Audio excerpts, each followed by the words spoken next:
I don't see the chat here. You know that. Okay.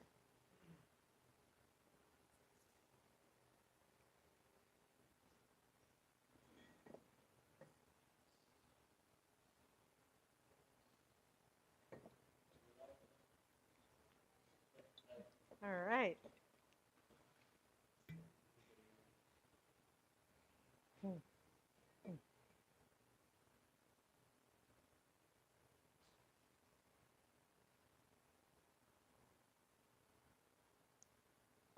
Hey guys, welcome in. Happy Monday. Well, good morning, good afternoon, or good evening, wherever you're watching from. Today we have a super fun-filled stream. We have a lot of deliciousness going on. Please let us know, where are you watching from? Let us know what part of the country, what part of the world are you watching from? Say hi. I'm going to start off today with a delicious, well, what I think is the ultimate old-fashioned recipe. You see, as soon as October hits, and then once November rolls around, I call this old-fashioned season. It's not just because it's the time of year that it gets colder outside. Oh, good afternoon. Welcome in. Rat Blanco, welcome in.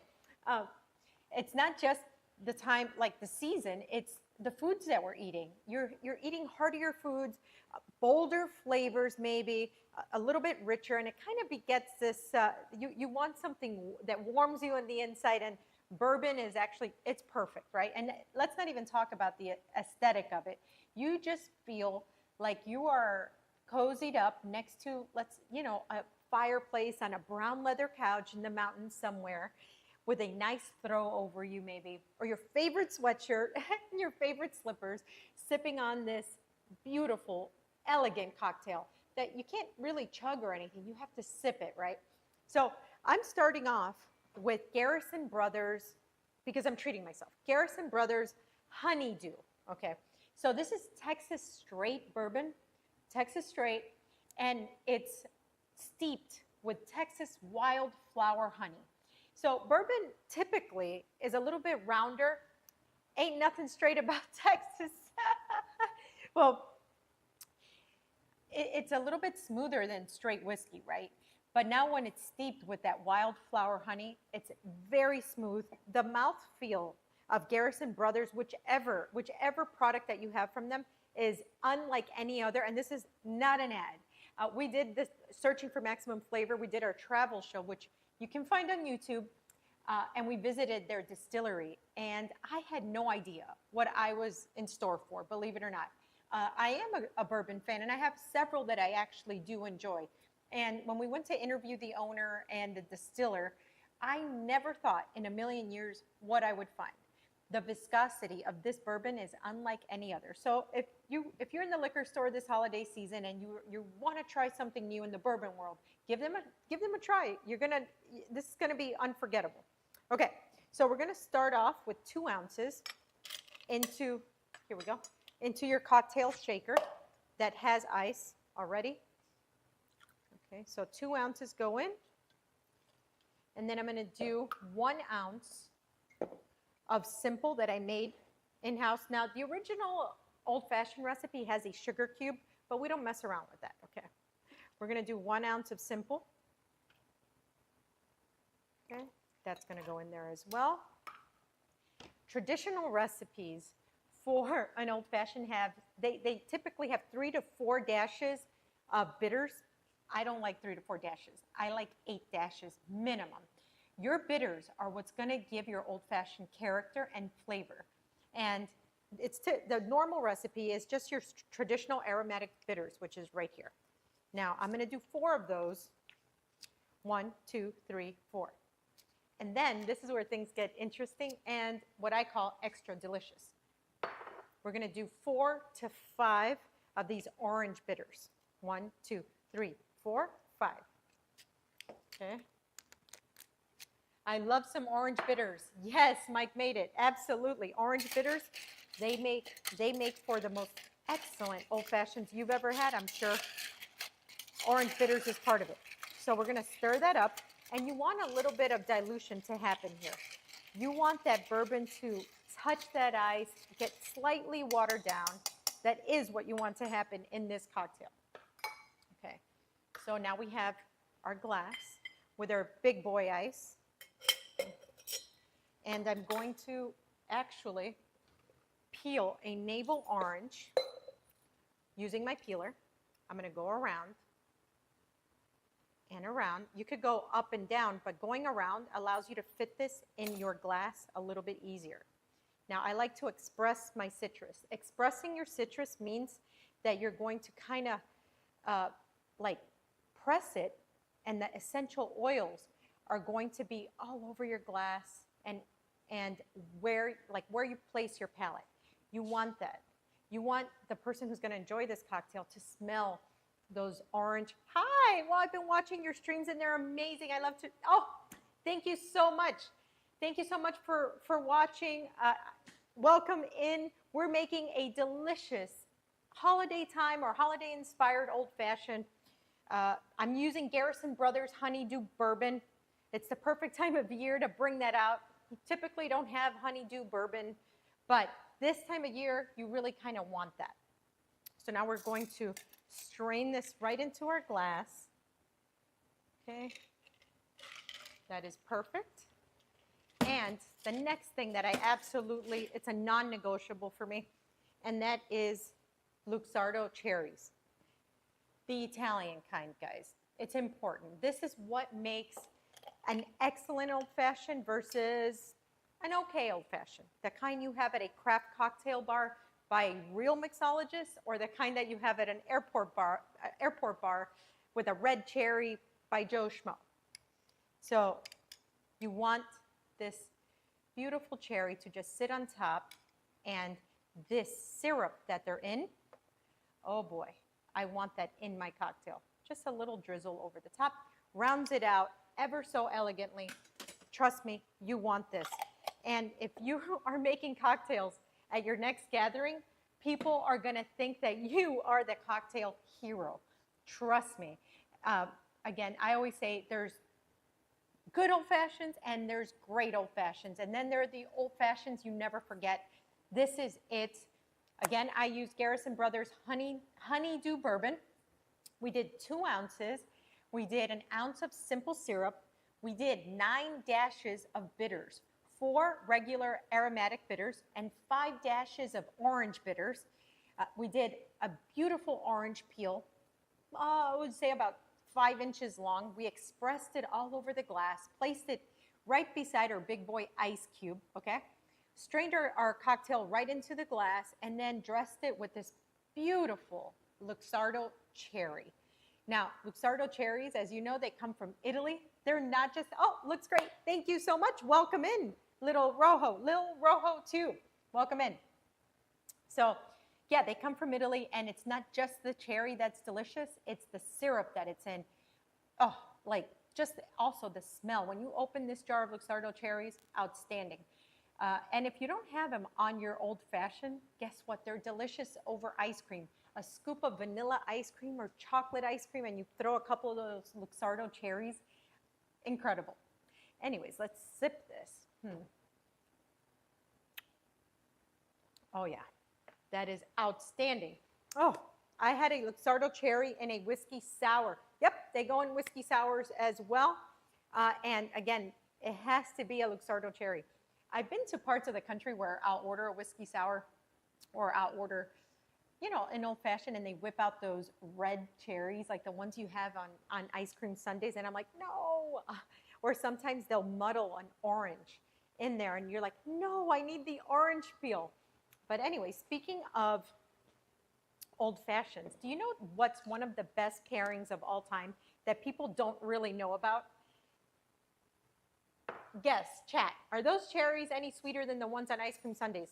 No, they're actually deeper flavor, much deeper flavor. They actually have almost a wine taste, but no, they're not sweeter at all. I would say the red ones are synthetic and sweet. So one of the most overlooked pairings, but they are considered a perfect pairing, is chocolate chip cookies and an old fashioned. So I was actually, right before we started the stream, I was baking these chocolate chip cookies overhead. If you could show them let me bring these up here. our team kind of got to them, and myself, before you guys got here. But if you see, these are brown butter double chocolate chip cookies. So that combination of brown butter, we finished it with Maldon sea salt over the top. There's two types of chocolate in here. We have semi-sweet, so it gives you a little bit of that bitterness, so it's not just a sweet cookie all across. No way. Okay. What? I never heard of that. Yep. So yes, chocolate chip cookies and an old-fashioned. And if you didn't want an old-fashioned, believe it or not, even just bourbon matches perfectly with any like milk chocolate or semi-sweet chocolate. You don't want to go dark because dark, it's a different flavor profile. However, milk chocolate and semi-sweet chocolate work beautifully with whiskey and bourbon in any of those cocktails. Not a whiskey sour. You don't want lemon with a chocolate chip cookie. That's actually not good. But if you're having an old-fashioned and you take a bite of this luscious brown butter, chewy chocolate chip cookie, oh yeah.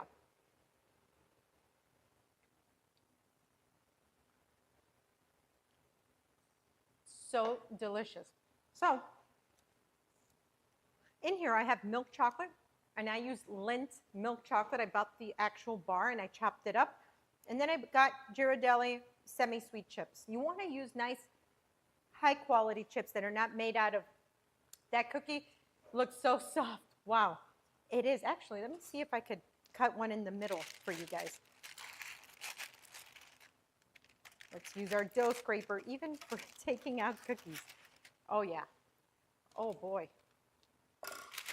Overhead, am I close here? Yes. Oh, yeah, this is soft. It melts. Oh, that's so good. Anyways, yeah, so if you buy cheap chocolate chips, it's full of corn syrup and synthetic things, so the chocolate chips don't melt the way that they should, so get a good quality. You don't have to get the best quality, but get a good quality chocolate chip. And then your next thing that you should really, oh, cookies and alcohol, what a treat. Yes, I know, isn't that funny? A cookie and a cocktail. Actually, now you gave me an idea at my restaurant, Chef Adrian's Vineyard Restaurant and Bar in Miami. I just might make these in mini form, and if people order an old-fashioned during the holiday time, I might serve 2 little mini brown butter chocolate chip cookies, because this is outstanding. And the little touch of salt really brings everything together. What milk would you pair the cookies with? The milk that makes you happy. I feel like that's just such an open-ended question. That sounds amazing. Peg the Great, welcome in.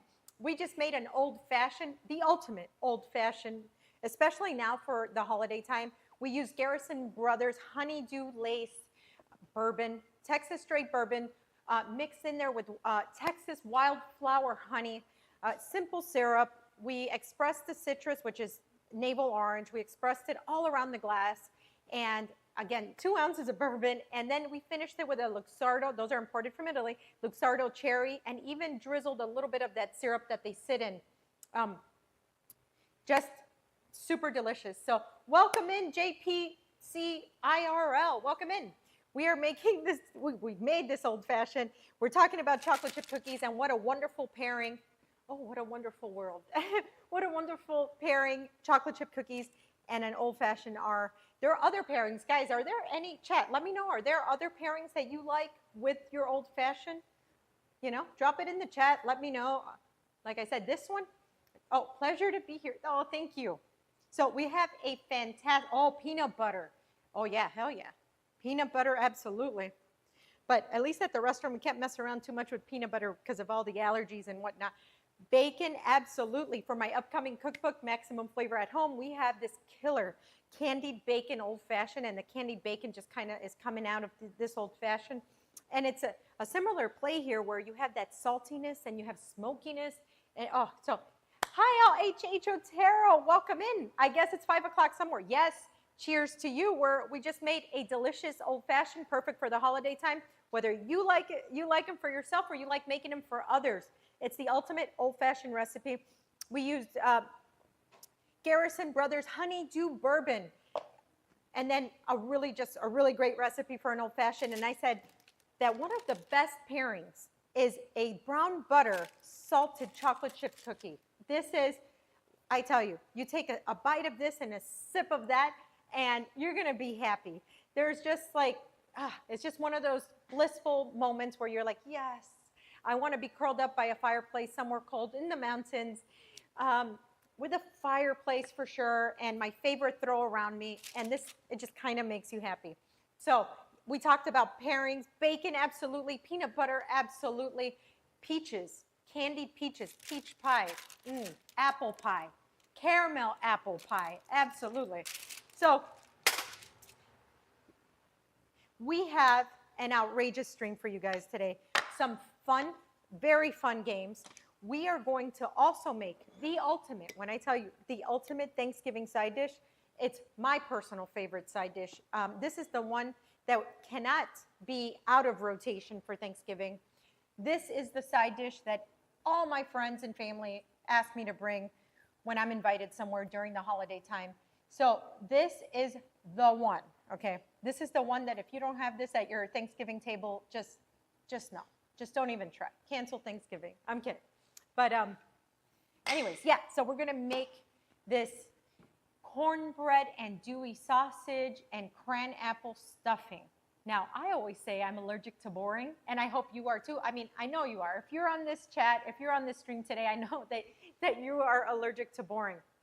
So that's gonna be the recipe. But before that, I think it's game time, isn't it? We love game time around here. It's like the icebreaker, the conversation starter. It's how we have fun, right? Okay, I've been waiting for this recipe. Oh boy. Oh, and I love it. And I love how it comes together. I love the texture and how it feels on your palate.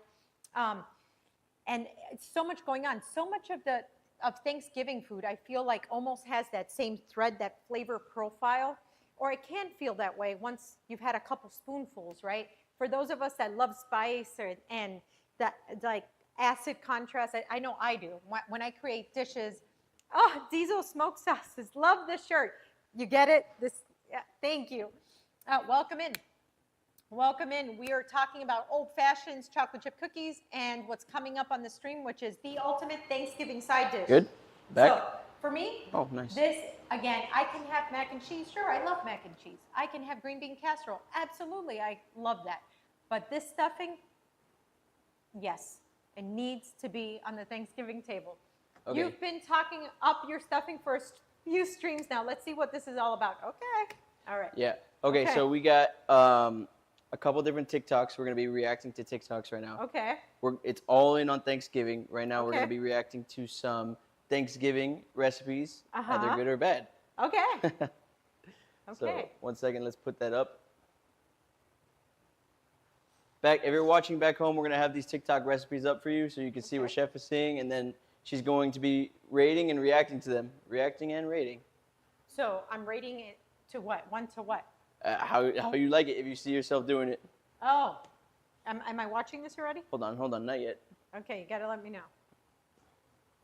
So I'm watching TikTok videos, and I'm going to rate it from 1 to 10 if I like it or not, and if I would do it. And if you would do it, or just how you feel about it. There you go. Okay.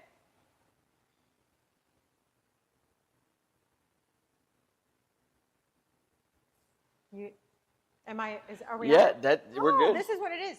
Never use fresh pineapple on ham. Who knew? Oh, that's true. It's a natural tenderizer. It's like kiwi. It has bromelain. It's the same exact thing. Look at that. It really does work. Yep. Yeah, I would never do that. So thank you. This video actually will save a lot of people from ruining their hams. But you see those cherries? Please do not put those synthetic red dye number 5, that toxic stuff on your ham. Do not. Coming up on next week's stream, we're going to do the proteins, Thanksgiving proteins, and I'm going to share with you the ultimate irresistible Thanksgiving ham that everybody talks about for years and years and years. And if you have this recipe and you make this recipe, people are going to be talking about they'll be talking about your Thanksgiving ham for years and years and years. This is This is a 10 because whoever made this video and shared their fail cared about saving others. So thank you. Next one. Next. This is already no. This is already 0 out of 10. Like the fact that you're dumping anything in your sink is already not a thing. Chef, you're not doing this at home? I'm never doing this ever. No. They say it makes the best mac and cheese, just like that. In your sink. In your sink. This is no. Like just even wash, like watching where you wash makes me gag. Let's Chef, just change this. You don't think he disinfected that sink? It doesn't matter. Look at the dishes next to the sink. That's way too close. No. All right, let's go to the next one. Thanksgiving dinner in my room. Okay. That's a whole big raw turkey. Chef, this guy is known for cooking it up in his dorm room. Okay. Interesting. So far, that mixture is really good, that butter, thyme, and all of that. Okay. Okay, under the skin. That's good technique. Oh, and an air fryer. How long is that going for? Oh. Blanching. This is proper technique. This is hilarious. He's going to make stuffing in this. No. This can't be. Oh, no. Okay. I wonder where he's going with this. Milk. Okay. Look at all his gadgets he has. I mean, this is definitely 10 for effort and 10 for like storing all these different gadgets that you got to have on hand.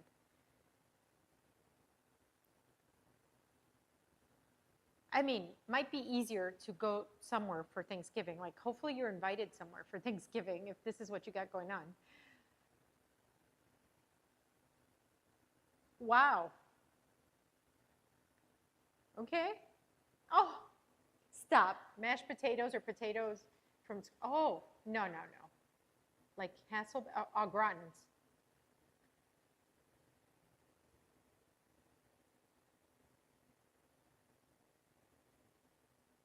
If this comes out great, no one has an excuse for making sucky food for Thanksgiving. Like, no one. Oh, even chives.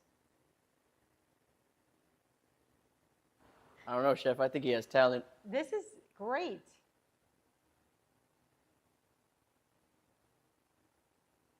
Okay. Oh my gosh. Pecans. Okay, chives over the potatoes. I can't believe this. A pecan pie. No. How long do you think it took to make this? All this really a lot of time though, because he's confined to that one piece of equipment. However, doesn't matter.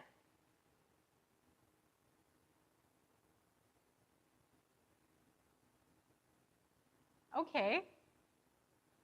You know what? This is a 10 for effort. This looks a lot better than some people's Thanksgiving table. When I see this on like TikTok, people share their photos or videos of their Thanksgiving food. That looks pretty good. All right. I would say that's a 10. 10 and definitely a 12 for effort for doing. Oh, okay. This is homemade stuffing. This is stovetop. A Thanksgiving centerpiece. Your family deserves better. Okay.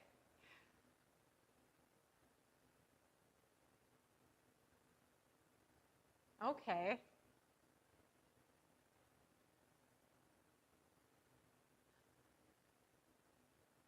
I see. But you see that, like, it's almost like croutons. How are you feeling? Are you Okay. a fan of the stovetop stuffing? You know, I know it's bad for you, but I like the flavor of stovetop. But I know it's bad. But I wouldn't serve it at my Thanksgiving table at all. I just sometimes like it once a year, maybe like, I haven't had it in years, but I like the flavor. But you see that type of white bread just soaking up? No, that's not for me. All right, let's go to the next. Okay. Turkey leg treats. What? Okay. I mean, this looks too much like dog treats. Like I get Christopher and Benjamin, seasonal things like this. That just looks too much like something I would get for them. Oh yeah, that even looks like a dog bone. Okay. So it's sweet, Rice Krispies. No. See, I'm not one that likes desserts that look like something savory or salty. That's a no for me. But cute, I guess. What are you rating out of 10, Chef? 3. 3 out of 10. Too many delicious desserts for Thanksgiving to be trying to make a turkey leg. You already have the turkey leg. Okay. Mashed potatoes out of Pringles. I've seen this for years. This is gross. This is gross. Like, no.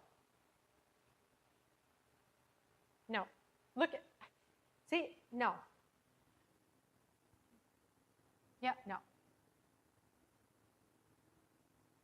Nope. Just no. If you were going to go through all that work, you might as well have just gotten instant mashed potatoes and done the same thing instead of doing all of that. What do you rate it out of 10, Chef? That's a 3. 3? Oh, Yeah. Same as the other one. Yeah. Okay. Oh, like cornucopias. Oh.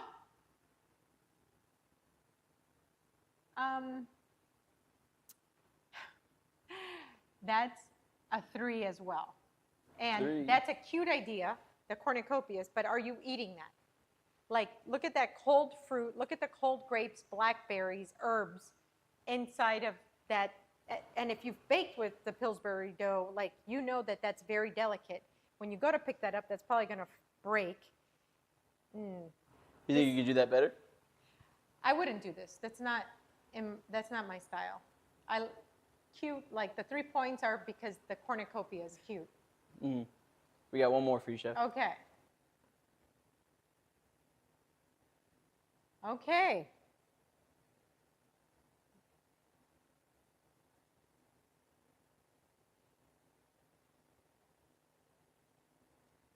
This is looking mighty familiar. Okay. Yes. I'm into this.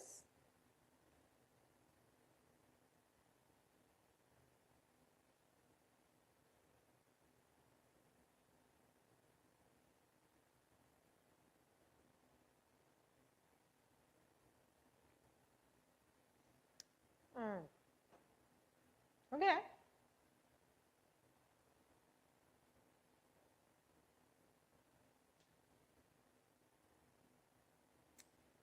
Look at that, 10 points for the vintage, like bakeware. My grandma used to bake in that type of stuff all the time. What do you think, Chef? This is a 6 out of 10 because it's almost great. There's a couple of ingredients in there that I would absolutely add to put that over the top or make it maximum flavor style. But see, this is in the direction that I think irresistible stuffings go and non-boring ones. Oh, yeah. So that being said, I heard you have a good stuffing for us. Oh, so yeah. What would you do to this recipe? You want to show us? I'm going to show you my andouille sausage cran apple cornbread stuffing. So let's get to it. I'm going to heat up my Caraway nonstick skillet, non-toxic as well. So, by the way, guys, this is obviously the time of gifting yourself, gifting others, and if you're into non-toxic cookware, because I always say this, if you're into it like me, not putting toxins into your body more than usual, we'll save that for the old fashions and the good times, right? But let's cut back where we can, and when we're cooking a lot and we use different surfaces, we're imparting toxins into our foods and then into ourselves.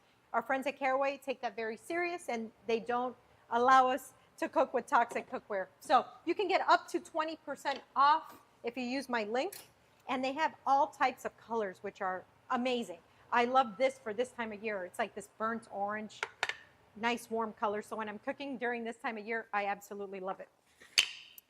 So I'm gonna add some chopped bacon, and we're gonna let the fat render from the bacon, like so. Kind of They're cut into 1/4-inch slices. Okay. And we're gonna just let that cook for a bit.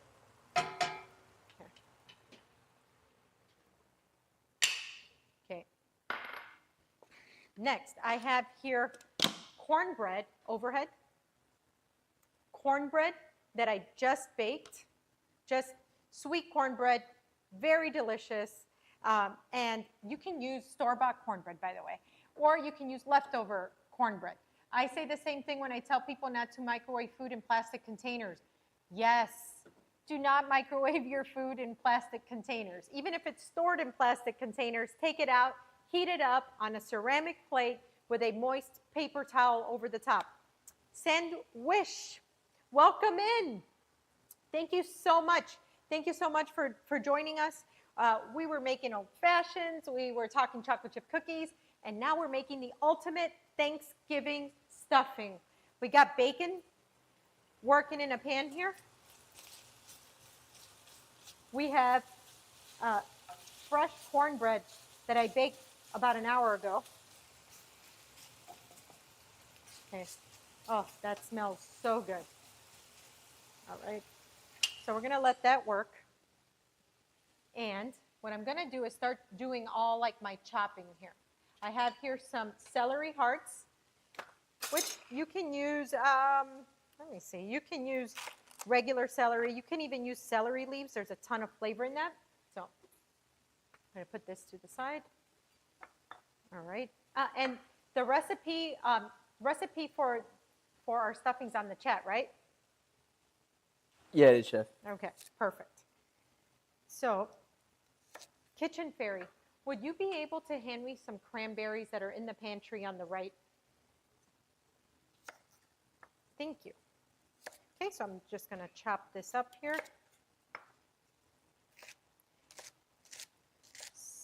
Celery. There we go. So, speaking of toxins, guys, if there's a vegetable that I'm going to actually really invest in buying organic, it's celery. Celery is about 95% water, and it grows straight from the ground. It's not hanging like from a tree. So what happens is if you're getting celery from where there's a lot of different chemicals and sprays and, again, toxic things, that's what you're ingesting when you're eating your celery or cooking with your celery. Exactly. So buy organic celery. It's the right thing to do for your body, if you can. Everything else, like onions and garlic and all that, that's not so important. But celery, just because it basically drinks water all day long. So now, scraper, we're going to add our celery right to this. Perfect. Ah, the one that got away. Okay. So let's check our bacon, and this is what you want to see, the browning. Oh yeah. You see how the pan is already getting all that fat on like it's being released? That's what you want. Perfect.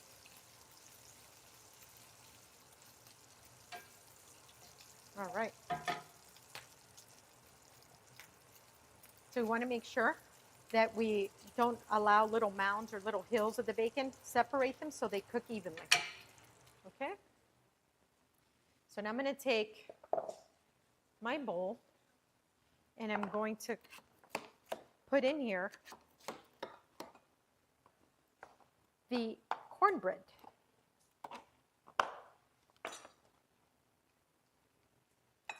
Beautiful. Okay. That's good. This one's good enough for that amount of bacon. There we go. Set that aside. Okay, so with our hands, we want to make sure that we're getting in here and breaking it up. Okay, break it up. What about broccoli? What about broccoli? Where's broccoli going? Where do you want broccoli to go on your Thanksgiving table? Okay, so now this is where we want it to be. We're going to add our andouille sausage. That's great. And should I buy it organic too? Yes, I always buy organic broccoli as well. Organic broccoli, organic carrots, and organic celery. Oh, and organic blueberries. Make sure that those any berries, raspberries, strawberries, blueberries, blackberries, organic. But if you're talking about, let's say, a pineapple or a banana, no need. Watermelon, no need to be organic because they have thick peels. Okay, now the celery goes in.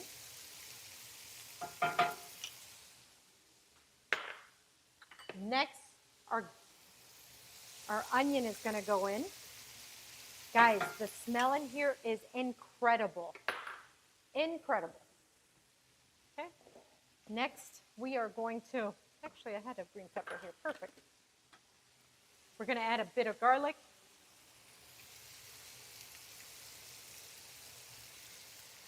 That's great.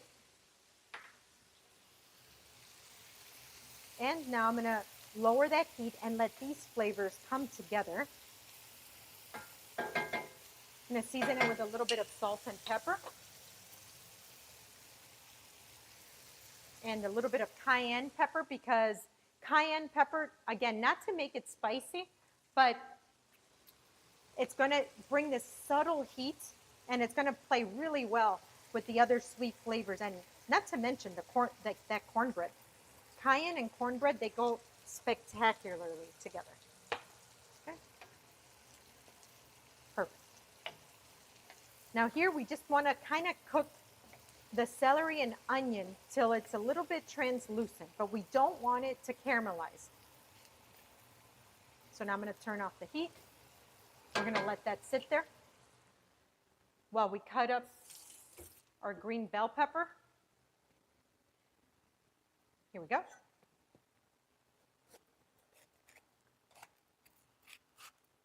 That's good. So we're going to make bâtonnets.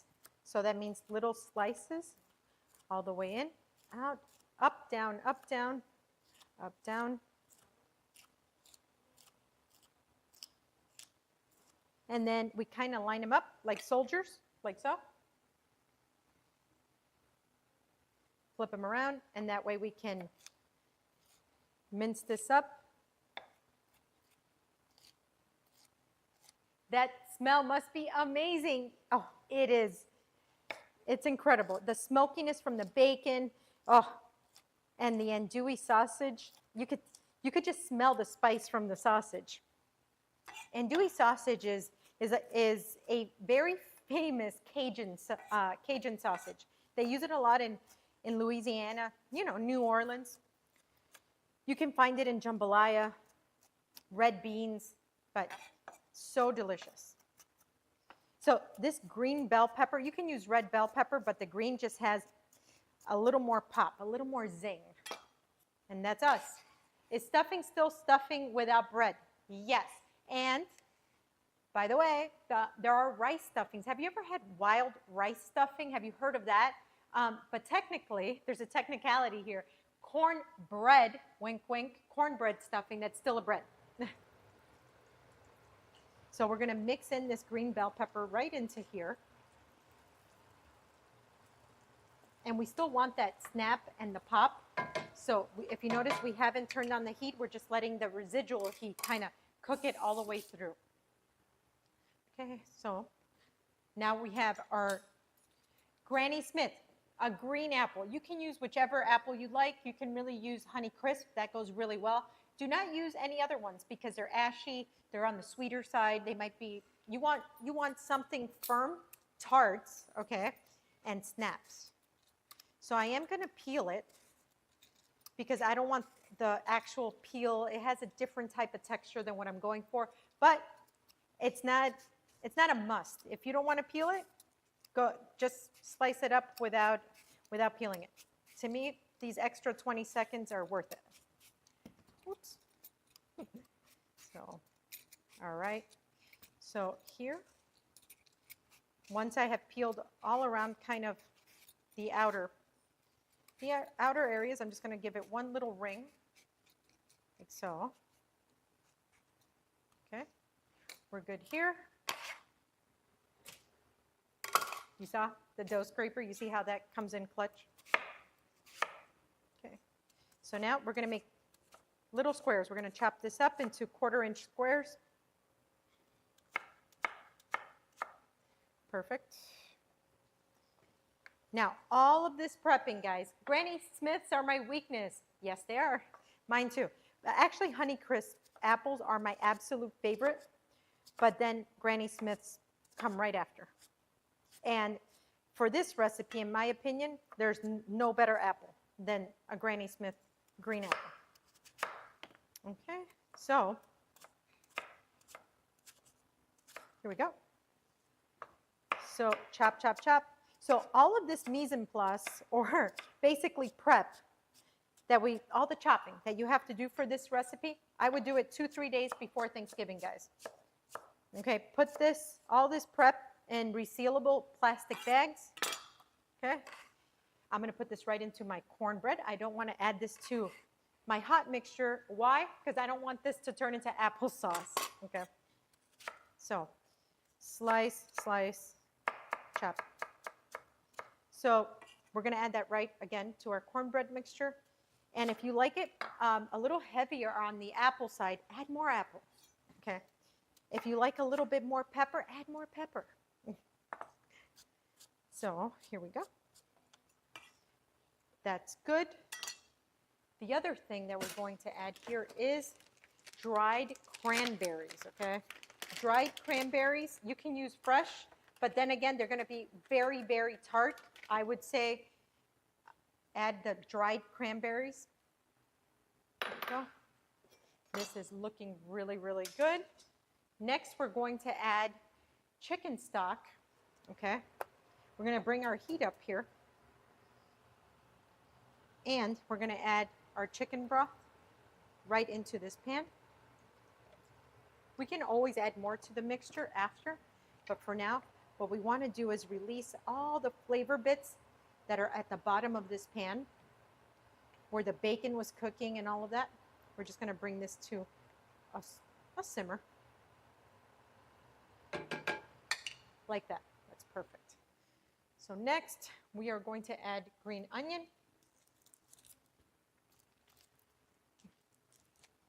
Let's go. Green onion's going to go down. And this is also going straight into the bowl. We're not adding it to the pan because we don't want it to be super wilted.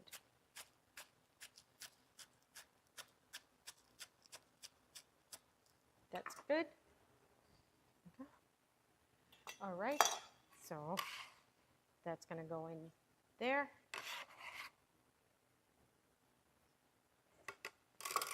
Okay, this is going here. Let's make sure that this is, all the bits are released from the bottom, so we use our wooden scraper here, our wooden spoon, to make sure it is. This is looking awesome already. Okay, so this is going to go right into, wow. And can you see how almost everything comes out? There's nothing stuck to this pan, which makes it so beautiful, easy to clean too.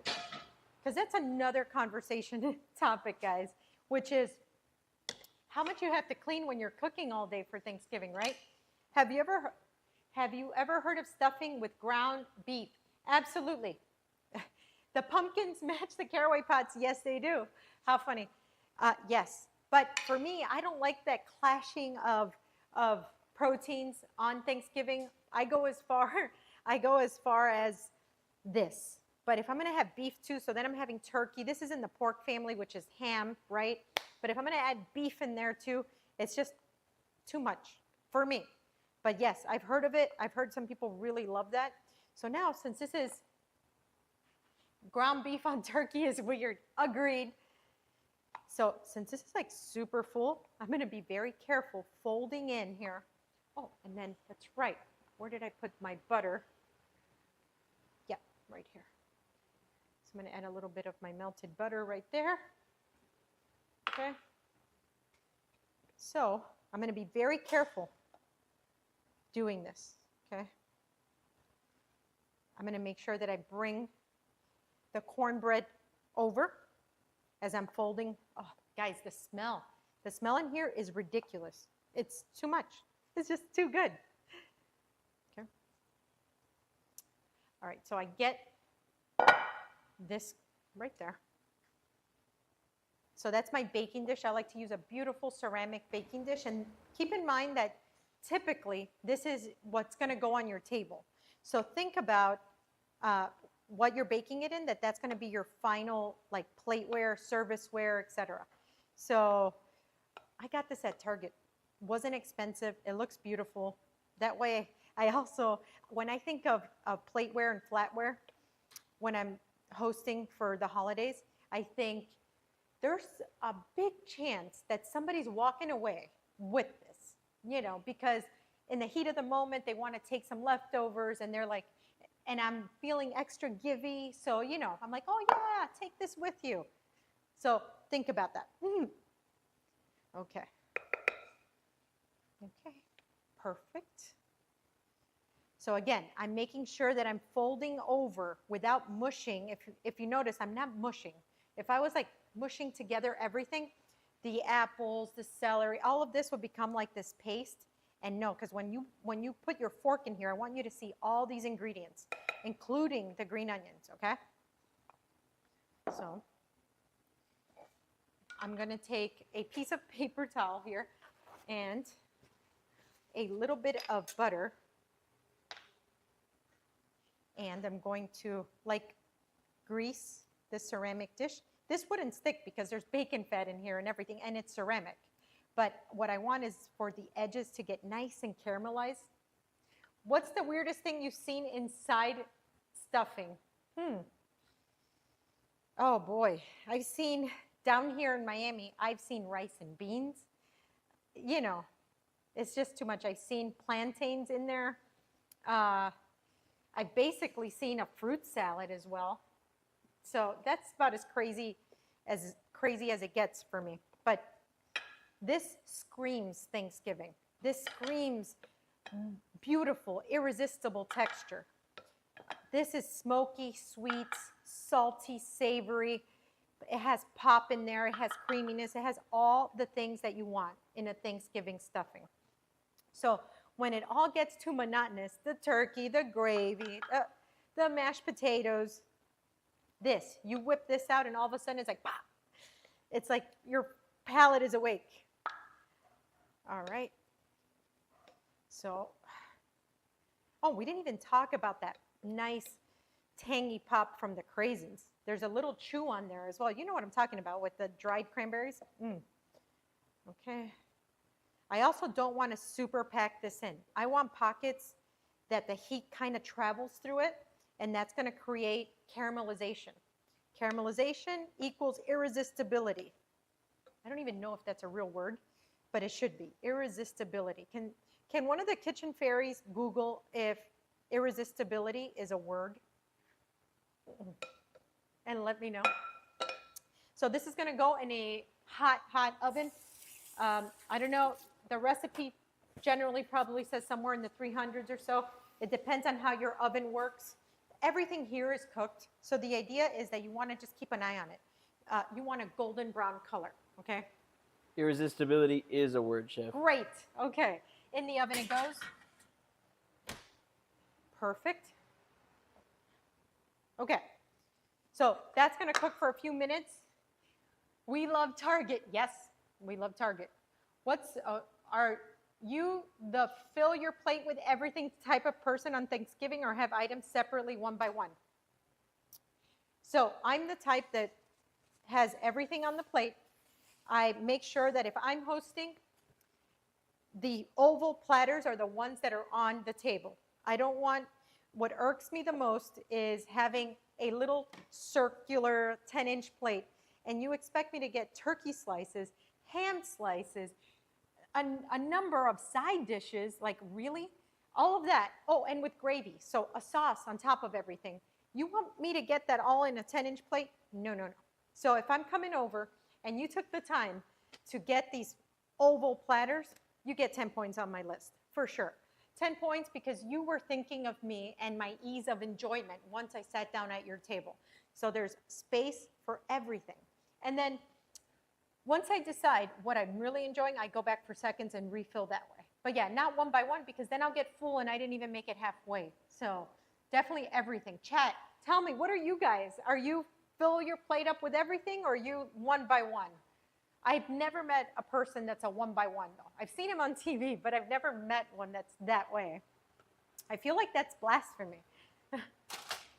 So that's gonna work. That's gonna work for a few minutes in the oven, and then we're gonna taste it. But again, guys, with so many things being invented nowadays, we got AI, we got now that new robot that I've read about, Neo, that's out. They have to come up with smell-o-vision.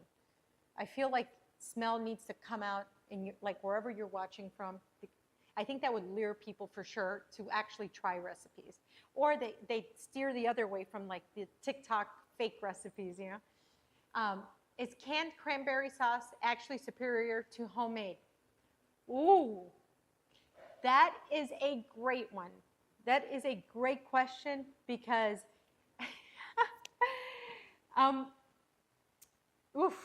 the texture of a canned cranberry sauce is completely different.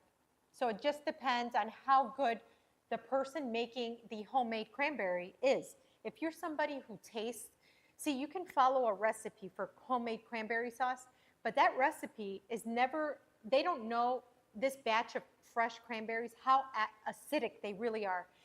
At what stage were they picked, right? So you can have a sweet cranberry, you can have a super sour, you can have a mid-sour cranberry.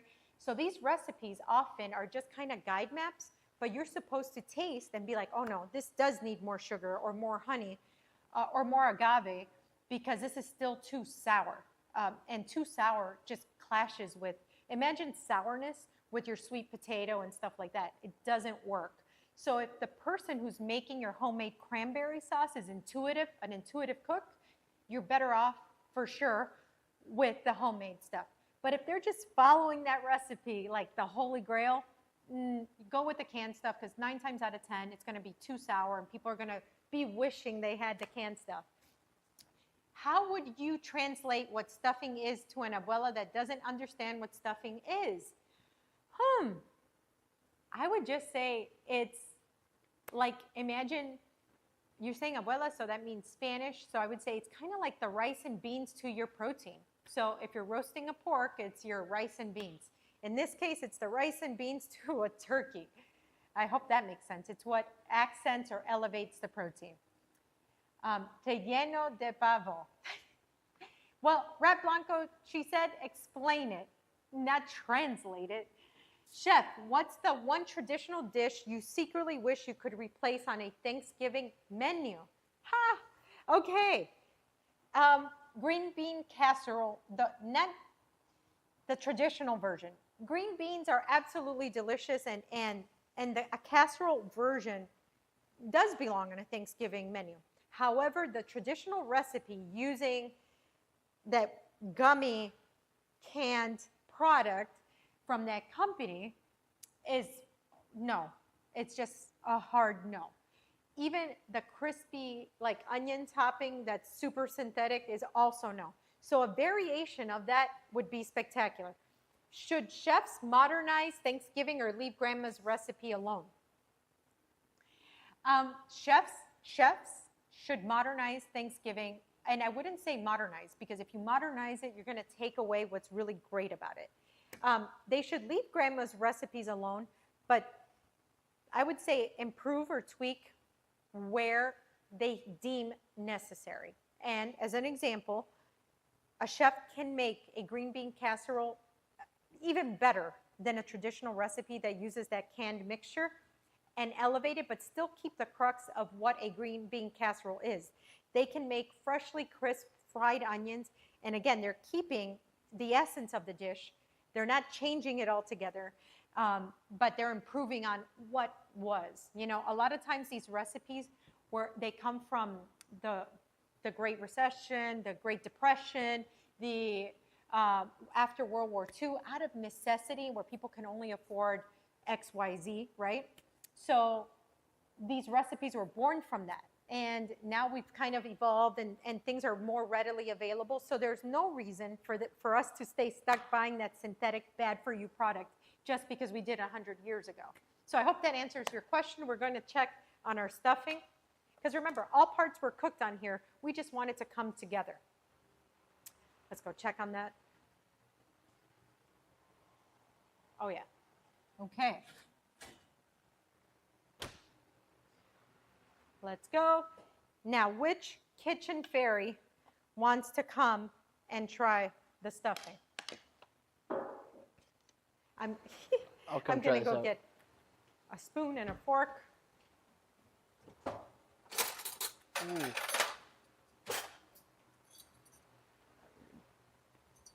Okay. I will come try this out. I'm going to try before you because I want to make sure No, that go it's ahead. safe for you to eat. Yeah, that's what. Uh-huh. Yeah. Ignore that one. Oh. Is this the stuff? Okay, I want to be Wow. very clear right now. Is this the stuffing that you've been talking up? Yes, This is the stuffing. this is the stuffing. Okay. So we have Cornbread, bacon, andouille sausage, cranberry apple. cranberry apple. I hope I got everything. I think I got everything. All right, ready? Oh, drop the sausage.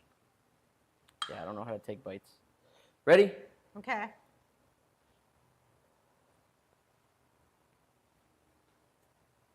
Okay. Mm-hmm. It's got main character energy. Yeah, it does. It's not even like it's the side dish. It's not the side piece. Okay. Mhm. This is main character. This is all I want for Yeah. Thanksgiving. Wow. Mm. That's really good. You eat that with the turkey on top of it? No. I like to mix everything Me in too. together. So sometimes you see, you get that smokiness, then you get a little heat, you Mhm. get that Yeah. apple. So imagine you have turkey, you have a little spoonful of that, you slurp it with a little cranberry sauce, Mm-hmm. right? Yeah, that's good stuff. I'm giving that a 10 out of 10. Yes. that high was five. worth the hype. I was worth the hype. That was Okay. worth the hype. Okay. I wonder how it holds up the second day for leftovers. Oh, I've had this. So at the restaurant, Mm-hmm. we will make this for staff meal and stuff like that. So we will have trays of this in the restaurant, and Mm-hmm. I will take it home when there's leftovers. This will stay good for more than a week in your fridge. More than a week. And you will find yourself in the middle of the night wanting a little bit, late night snack. I'm telling you. But it's not staying the whole week because everybody's getting a piece. Exactly. But this is the kind that you want to make sure you like if you're calculating for 10 people, 20 people, make for at least 10 more people so that you have a little bit left over Absolutely. for you. That's some good stuffing. Thank you. I suggest everybody back home you make this stuffing. Yep. This is gonna be a hit at your Friendsgiving, your Thanksgiving, wherever. Thank you. All Yeah, right. Absolutely. Okay. Let me take some to the team. Yes, they're That's going to all want there's some of left to this. Oof. Let's put one of these on the table because this is Yeah, I hot. got Oh, I just got goosebumps, guys. Because we just tasted, like, for me, this was the first taste of autumn for real, for me. Okay, before you take this away, I got to have one more. Yep. Because then it disappears and then I don't get it again. Okay, go ahead. Okay. Things that make you go, Yep. Okay, so is it game time yet? Or no? Or is it like, am I showing a recipe? We got one more game for you. One more game. Then we're gonna get to your recipe. Okay. But the game we have for you is going to be, we're going to be trying to name pastas Okay. just on an image. Different pasta noodles. So I'm going to name pasta noodles. You're going to show me a picture and I'm going to, I guess, figure out if I know what the noodle is, right? Yeah. You're going to use your infinite chef knowledge to see if you can Wow. decipher what noodles you're looking at. I always say this. Farfalle or bow tie pasta? Got it? You guys have way too much fun. How many pastas are there? 12. Okay.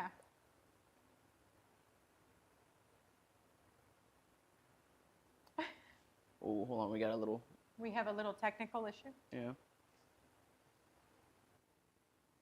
Well, I saw what the other one was, and it was definitely penne pasta.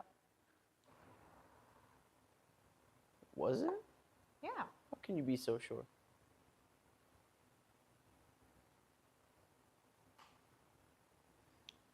Chef is going to go 12 for 12. Don't be so sure. Okay.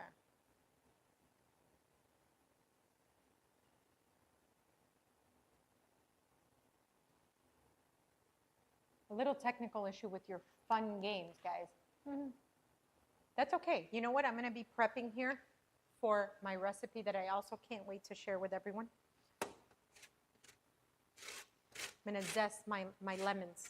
I love zesting lemons. Another irresistible smell.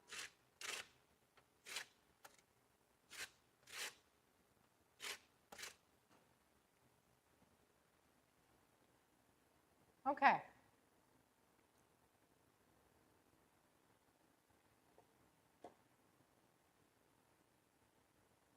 Okay, so we got, Let's get that up on the screen so that everybody can play back at home. 1 second. we're going to go 6 for 12. 6 or 12, you think so? I don't know. I know how you guys are upping the ante every time, so.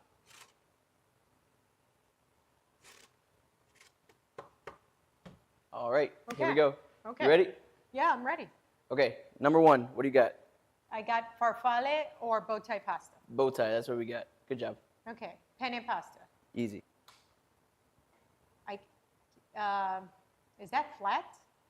If it's flat, it's linguine. Linguine, got it. Okay. Rigatoni. Got it. Fusilli. No. No? Starts with a G. Garganelli? No. Go, tell me. Gemelli. Gemelli. Okay. Gemelli. Next. Okay. Angel hair? Yep. Orecchiette? Nope. I mean, this looks like, shells. Yes. But that's orecchiette. I've By the got way. conchigli. Okay. Okay, so shells. Okay. Mm-hmm. Parpadel? Got it. Macaroni? No. There's a specific name. What does it look like? Elbow macaroni? Yes. Ooh, ditalini? Got it. Orzo? Mm-hmm. Radiatori? Got it. Wow. Wow. 10 for 12. 10 for 12. Everyone okay, clap it wasn't up for Chef. 6. She really knows her pastas. Okay. Okay. Chef, you know a thing or two about Italian foods. Ah, You know a thing or two because you've seen a thing or two. I know a thing or two because I've seen a thing or two. I like that. Is that a song? Or is that I an original? feel like I saw that in The Godfather. Oh. Ah. All right. All right. Well, that was Name the Pasta. Now we're Name going to go. that pasta. I'm going to do that with my family. That's a good one. Now we're going to get to your recipe. Oh, it's reci- cooking time. Yep. What recipe do you have for us today, Chef? Oh, I'm excited. So we know what that is. Go easy on me. Go easy on me. You did it. You got to try that again, okay? Go. It's got to land softly, land gently. Okay, there we go. It's more like a toss and not a throw, okay? So we are going to make an easy chicken weeknight dinner, no fuss, tons of flavor, and I mean tons of flavor, okay? But you are going to look like you like are a chef at a fancy French bistro. We're gonna cook the chicken and make a pan sauce all in the same pan, okay? Everything's just gonna work together, boom, boom, boom, and within 30 minutes, you're gonna have dinner on the table with a lot of depth. It's a cozy meal, again, perfect for this time of year. So here I was zesting some lemons, fresh lemons. I have here chicken thighs, skinless, boneless chicken thighs. You can use chicken breast. Now, I like using the skinless, boneless chicken thighs because this is the filet mignon of chicken, ladies and gentlemen. They're much more affordable, okay? So I would use a free-range version, okay, antibiotic-free version of the chicken thighs. Now, you get a lot less fat without using the skin. This recipe could easily be interchanged with skin on. But I like to keep this nice and light because the sauce is rich. You're going to see what I'm talking about. So the lemon zest is going to go right into my chicken thighs. Okay. This meat is naturally juicy and tender. You don't have to do anything to it. Chicken breast obviously is leaner, but what happens there is that it gets tough and dry, and some people, they get tired of, of chewing on chicken breast. Okay? So I'm going to squeeze the juice. So now I'm getting flavor from both parts of the lemon, the juice and like the peel on the outside. Close one, still impressive, chef. Thank you so much. So guys, chat, do you guys think that you get more flavor from the juice or more flavor from the zest or the peel of the lemon? Can you do this with breast? Yes. Yes, you can. You can do this with wings as well. This recipe, you can do with wings and just marinate it in this, and it's fantastic. Okay? So now that I have the juice, I have the zest, I'm going to add some garlic to that, okay? So garlic's going to go in there. I'm going to save some for my pan, okay? And then I'm going to add some thyme. So you can just go like this and add your thyme, or you can spend a little extra time here, time on thyme, T-I-M-E, extra time, on your herb thyme, and just run your finger back like so, and then you get all the leaves. So let's do that again, overhead. So I'm going to hold my thyme from the tip here, okay, and then I'm going to run my fingers like so, and now I have the clean stem, and I have all the little leaves on my other hand. Okay, so I'm going to do the same thing here.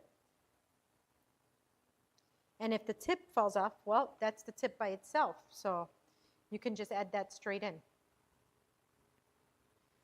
So it's going to be about 2 teaspoons worth. And if you can't get fresh, thyme on thyme, exactly. If you can't get fresh thyme, you can use dried thyme, but then cut back, because all dried herbs, all of them, they're all much stronger than fresh herbs. Same flavor profile, but much stronger. Okay. So now this is going to just sit here while we get our pan going. Okay. So let's add a little bit of olive oil. Just a little bit. A good quality extra virgin olive oil. Then let's season it with a good amount of salt and pepper. Here you can add crushed red pepper flakes if you like more heat. For me, I like the garlic and the lemon zest to really be the star of the show here. So I won't add the crushed red pepper flakes, or let me not say that. I'm not going to add that today, okay? But sometimes I am in the mood for something a little spicier, so then I do go for it. All right, so now I'm going to, let me see, I'm going to chop up some fresh rosemary as well. So here I don't just take out the leaves, because rosemary leaves are sturdier, they're firmer. Okay, so I do want to take this off the stem. Same, like you saw, I kind of peeled it back. You don't need as much rosemary because it's much more potent. Okay, and then I'm going to run my knife through it and make sure that I kind of mince the rosemary. When rosemary cooks as well, it keeps its like firmness, its bite, its bark. Okay, so we want to make sure that we kind of chop this up as small as possible. Okay. Meanwhile, actually I'm going to pause for a second. I'm going to get my pan hot. Okay.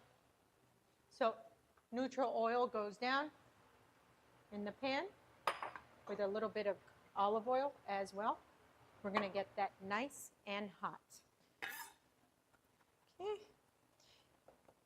Are you guys fans, chat? Are you guys fans of cozy chicken dishes during this time of year? You know, I know I am. And if you can make it, like make everything in one pan, even better. I'm a fan for those one pot dishes. Okay, so again, I'm going to make sure, I'm going to put a little more salt on here. I'm going to make sure that, oh, why blending oils? I love that question. And that is because smoking points exist. So if I just use olive oil is not meant for cooking, okay? Now, I know there's a trend of cooking in olive oil, but theoretically, fundamentally, from culinary school, that is wrong, okay? You finish, you dress with olive oil. You grill, for example, and then this stems from the Mediterranean diet and Americans' wrong interpretation of it. So let's say you're grilling a beautiful piece of branzino, okay? It comes off the grill, you finish it with olive oil and lemon, but you don't cook it in that because the smoking point, or where the temperature at which olive oil breaks down, is very low. So if I was to cook in this pan, I would kill my olive oil. Not only will it not taste good, but any nutritional benefit from the olive oil, I will kill. So you want to dress with olive oil, or if you do the blending, what happens is by using a neutral oil, neutral oils have a very high smoke point. So now you have elevated it to that smoke point. I want the flavor of the olive oil, but I don't want to break it down. So that's why you would blend the oils. Okay. So we're going to wait for that to get just a bit hot. So I'm going to actually pop some carrots, heirloom carrots, into the oven. So while my chicken cooks, I have some mashed potatoes that have been made, and I have some heirloom carrots that are in the oven with just a little bit of butter, salt, and pepper. Nothing else, butter, salt, and pepper. Now, if you want to add extra seasonings to your carrots, you can add cumin, chili powder. You can make them sweeter with brown sugar or maple or honey. However, I just wanted the carrot to be a carrot today because I want the chicken to be the star of the dish. Is this like lemon pepper? No. I mean, there's lemon and there's pepper, but I feel like that's a very generic blend. We have here garlic, lemon, lemon zest, lemon juice, rosemary, and thyme. Okay, so now this is getting nice and hot. So I'm going to take my chicken thighs and I'm going to place them in here like so. That is beautiful.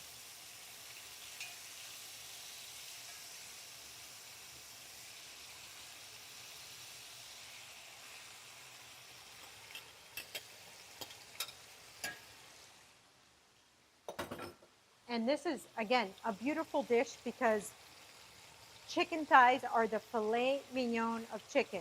Juicy, tender. Okay, so that's, I'm not going to cover that just yet. That's going to sear up a couple minutes, okay? You want to hear that sizzle, okay? And these are going to cook for about 6 minutes. That's all it takes. Obviously, that's dependent on how thick your chicken thigh is.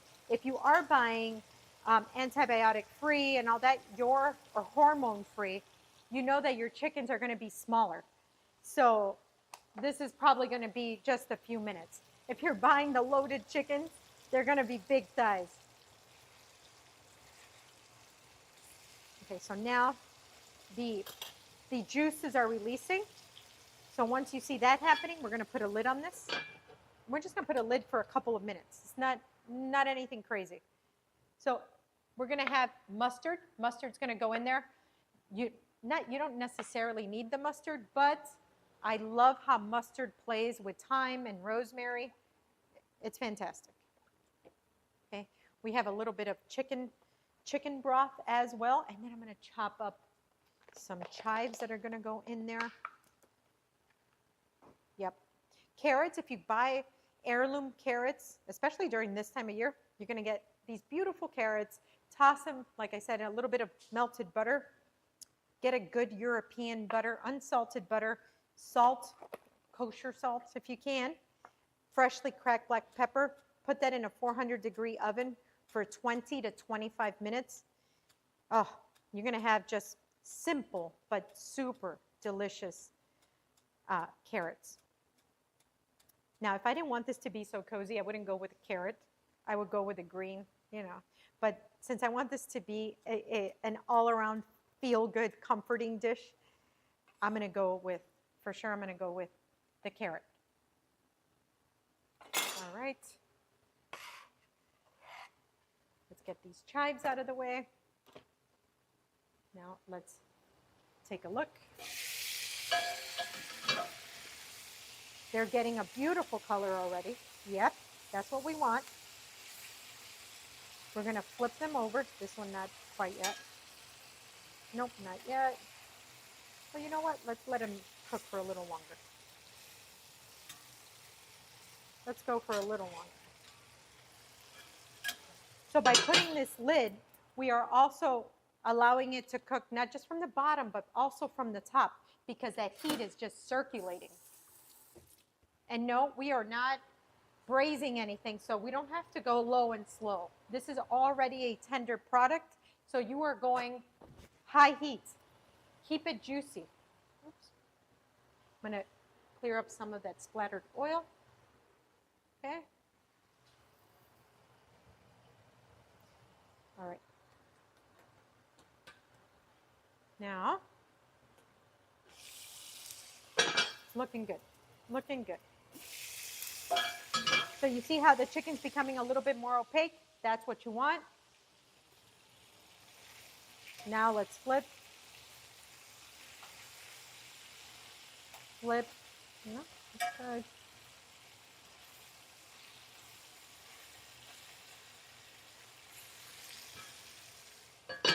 Okay, that's going to cook for a couple more minutes. So, okay, so into our pan, what's going to happen after is we're going to remove the chicken, or you don't have to remove the chicken, by the way.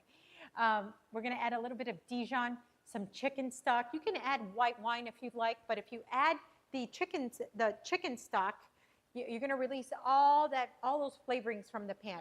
So, all right. I like this lemon. Wait, is it? Oh no, we talked about. How many minutes do you let the chicken cook for?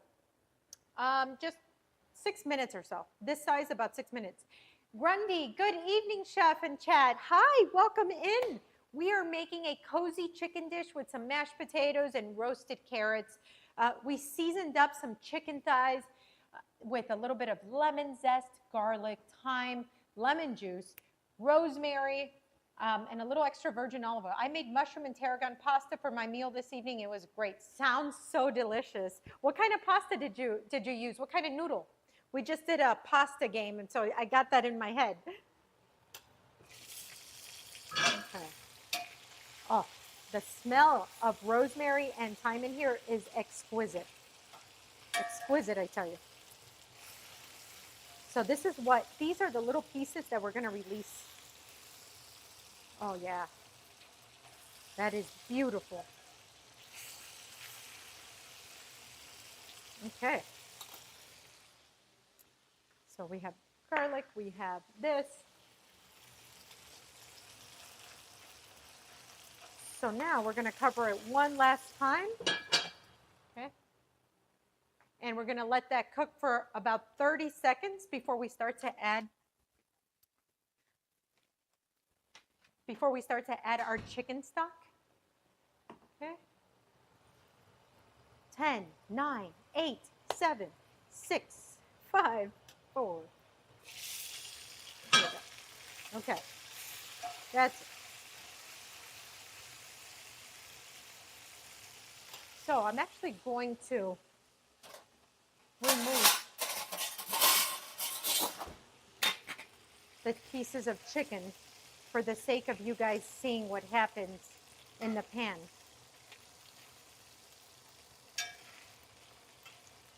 I'm going to set this aside for now. Okay. I'm going to add the stock.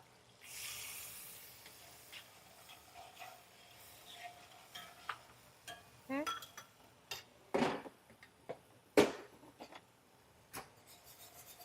So you see the stock allows all those good bits to come off of the pan, like so. Now we're going to add more garlic. because it's never enough. Mustard.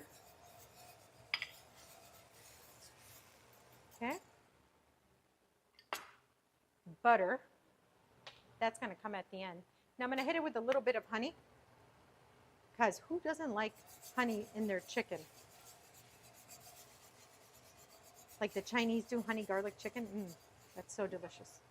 You don't have to use the honey at all here, but it creates a beautiful sheen, flavor balance. Oh, spectacular. Okay, so now I'm going to spoon in here some butter. That's just going to bring it all together. In culinary school, we call that beurre monté, which means mount your butter. This is how you finish a sauce.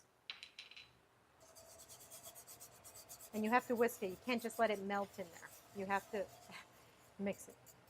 So you see how this, oh yeah. Now I'm going to taste it. Oh, that's spectacular. Okay, our chicken's going to go right back in.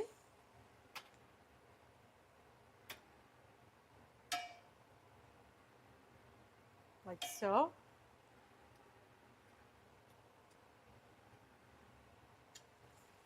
Okay, let that kind of come together. Let's see. No, we'll let that, we'll use. Oh yeah, this is a happy chicken, guys. Now, we'll let all those, oh yeah. Keep that, let that stay working there. And now I'm going to sprinkle the chives. The chives are not just decorative. They actually add that little oniony flavor that you want. Now, we're done. That chicken is working. Okay, so we're going to turn off the heat, let that stay there. Let's check on our carrots. Okay. And then we're going to have to take them out, obviously. So let's go to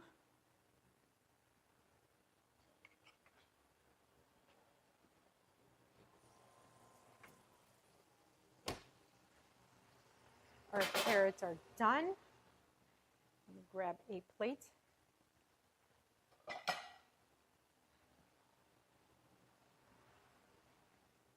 Let's set up like if this was a restaurant. Okay, 3 things that we're going to need. Let's go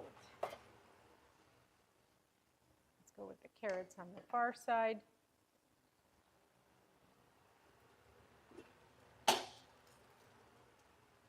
We're going to go with the mash.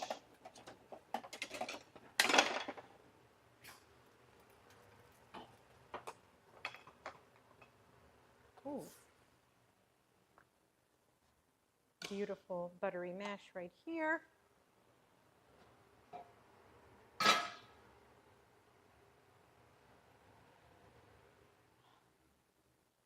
Overhead, look at this. While it's still nice and hot. Whew. So what we're going to do is we're going to just take a heaping spoon, okay, of our mash. Okay. Then we are going to add our chicken. Oh, it kind of just falls. This is crazy. It just falls. Like so. Then we're going to take 3 carrots. Oh, this just looks too good, guys. So we're going to wipe this down. Then I'm going to grab a spoon. Let's see. Because like in the restaurants, you've got to sauce it. You have to. Okay. Wow.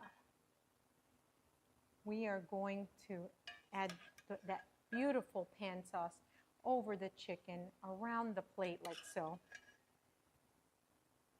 Wow. It smells like autumn in here, guys.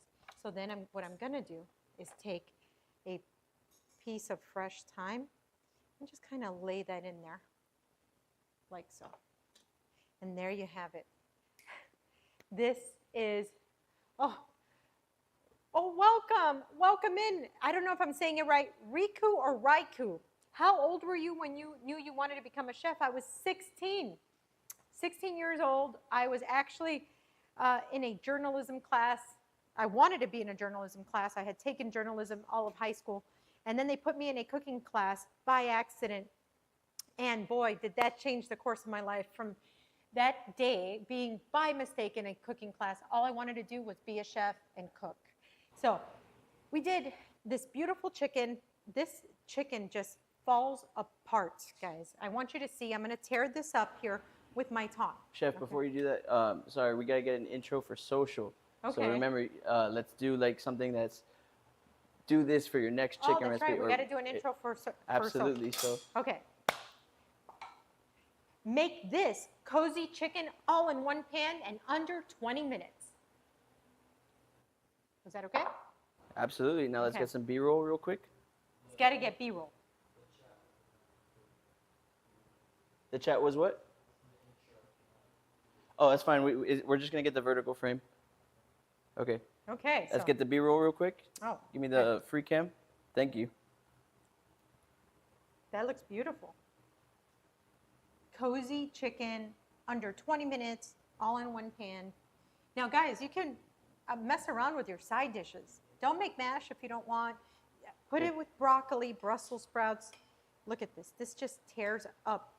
It just comes off, like comes off. Let's taste this. Mm. So good. So good, guys. Okay. Perfect. Now, Chef, Yeah. made a mistake in production, but it's okay. We have the stuffing. Let's get the same thing for the stuffing. Remember? Yes. Let's go get the intro for social. for the Okay. stuffing. We still have it over there. Okay. We'll move the chicken out of the frame. We'll move all this stuff out of the frame. They got to do intros. So this is awesome for live TV. We got it. That's right. We got to do social. Okay. Okay. So this gives me another opportunity to try this again. Perfect. Let's clear the mashed potatoes and the carrots, please. Oh yeah. I mean, we're done with this recipe anyways. Careful. Okay. Is it hot? Yeah, that's hot. It's a little hot. That's hot. That's too hot for you. This is only for chef hands that don't have feeling. Okay, let me Okay. wipe this down. Yes, please. Okay. You're gonna look at the camera. You're gonna say, "Make this stuffing for your next Thanksgiving." Okay. Just, am I picking it up or no? Yeah, you can pick it up. Huh? Center frame. Your center frame. Nice. Which way? There you go. Okay. Okay. Let me know. On your count.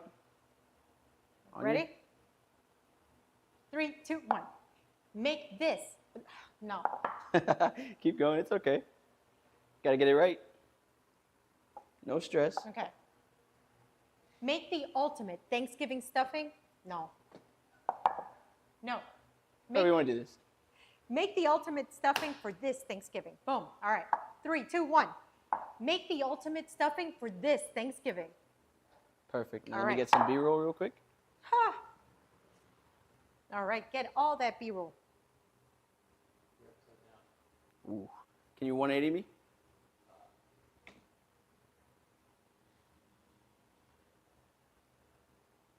Thank you. All right.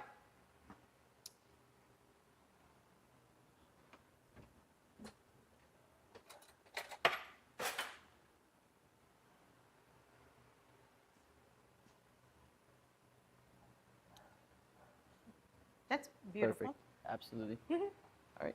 Good to go, guys. Thank you. Appreciate it. So now then- let me go try that chicken, please. Yes, hold on. All right.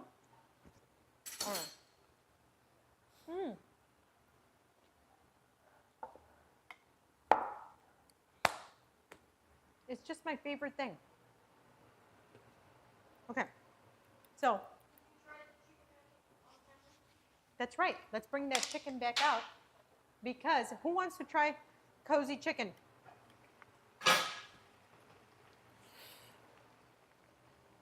I'm always game for a good chicken dish. Nice. Love this. Mikey with the angles. Yeah, guys. I'm somewhat Yes. of a cameraman. Where are my tongs? They were here. Carrot. There we go. Okay. Which piece do you want? Ooh. Do you like the caramelized That one right there. this one here? Yeah. Okay, nice. Here we go. You got to try that. I'm going to get you a fork. Yes. Did we ever get it? Here you Ooh, go. we need your reaction to the chicken. Sorry about Okay. that. My reaction. Let's to get this. your reaction to your own Okay. chicken. Well, I'm going to eat this one out of the pan then. I'm going to save the dish for you. Let's try this. It's super tender. You don't even need a knife. Okay. You could smell the lemon zest from here. Lemon zest and rosemary. All right. It's very hot.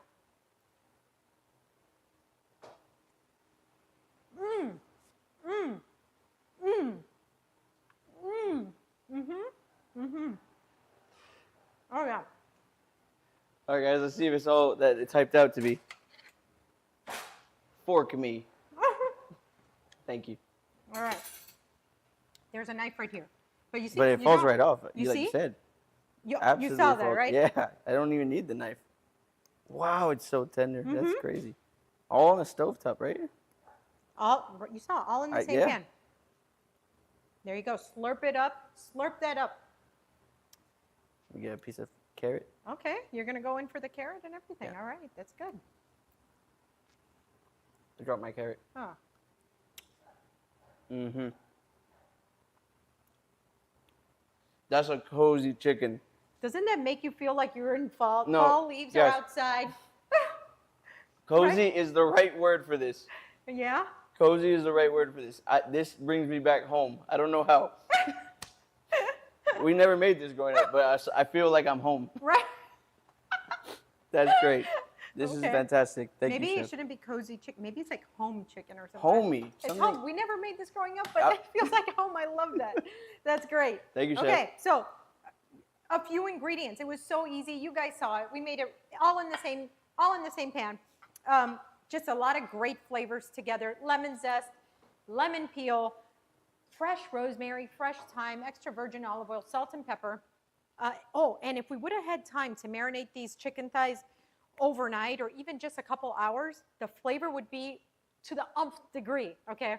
This is already good, and we didn't even marinate it. We mix it together and put it in the pan.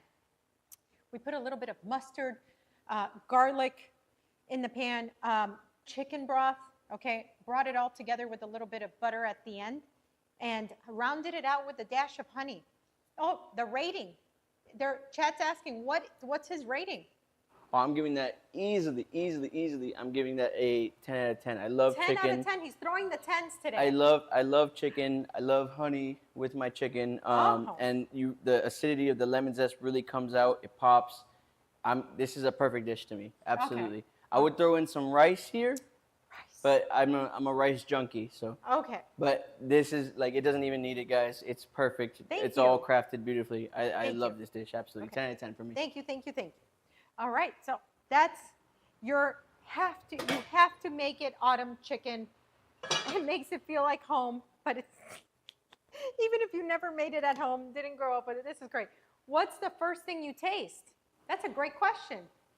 When you're tasting the chicken, Yeah, I what's the really first thing? I get a very sharp lemon, like not sharp. It's like a Lemon first, though. it's lemon first. Yes. Then you get the honey sweetness, and then after that, it's a savory, explosion of flavor in your mouth.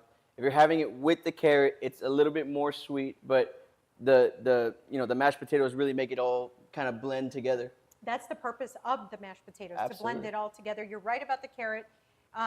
The carrots, when you roast them, their natural sweetness comes out. So yes, absolutely. And I love that you said that first you get the acid, I guess, from the lemon, right? Because that is the most pungent flavor. And we taste sour first on our palate. That's the first thing that hits us. That's why sour candies are so popular, and or you hate them or you love them. I love them. But it's because when they hit your palate, it's like, oh, it's right there. That reaction is what we become addicted to. Secondly, sweet is the second flavor profile that hits us. Yeah. And then third is all that savory stuff going on. So you actually tasted it or recounted it in the exact biological way that you're supposed to taste it. Listen, I may not be a cook, but Okay, but I'm you're somewhat a of an taster. eater. An eater. Okay. All right. So thank you for that 10. Guys, make the cozy chicken dish. It's easy. It's a perfect weeknight dinner. It's even a Sunday dinner. It's an anytime dinner. It's also a meal prep and take it to lunch. Make people jealous in the office. Okay. Do we have any more games, guys? Or what are, I feel like you guys want to mess with me a little more we have one more before game the for you. day's over. We have one more game for you. This one's a fun one. A It's gonna fun be- one. It's gonna be cute and fun. Okay. What's cute fun to you? We are going to be naming celebrity chefs based on a zoomed-in photo of them. Naming celebrity chefs based You on. need to identify the celebrity chef based on a zoomed-in photo of their face. Let's see how many you can get. Okay. All right. Let's see. I'm Hold Gordon. on, hold on, hold on. Oh, We gotta wait I for. like this one's easy. All right, what do you got? This is Gordon Ramsay. Like, he's got that signature eye. The line. scowl. Someone's Yeah, absolutely. Thomas. Come on. Thomas Keller. Yes. Rachel. 3 for 3. Julia. Absolutely. Wait. Graham.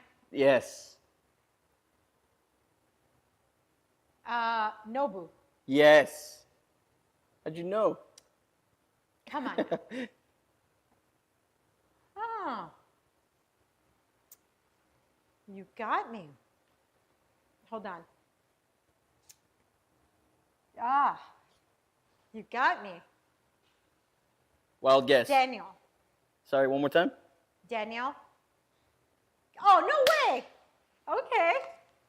Okay, you got me. Got you. Oh my God. You got me again.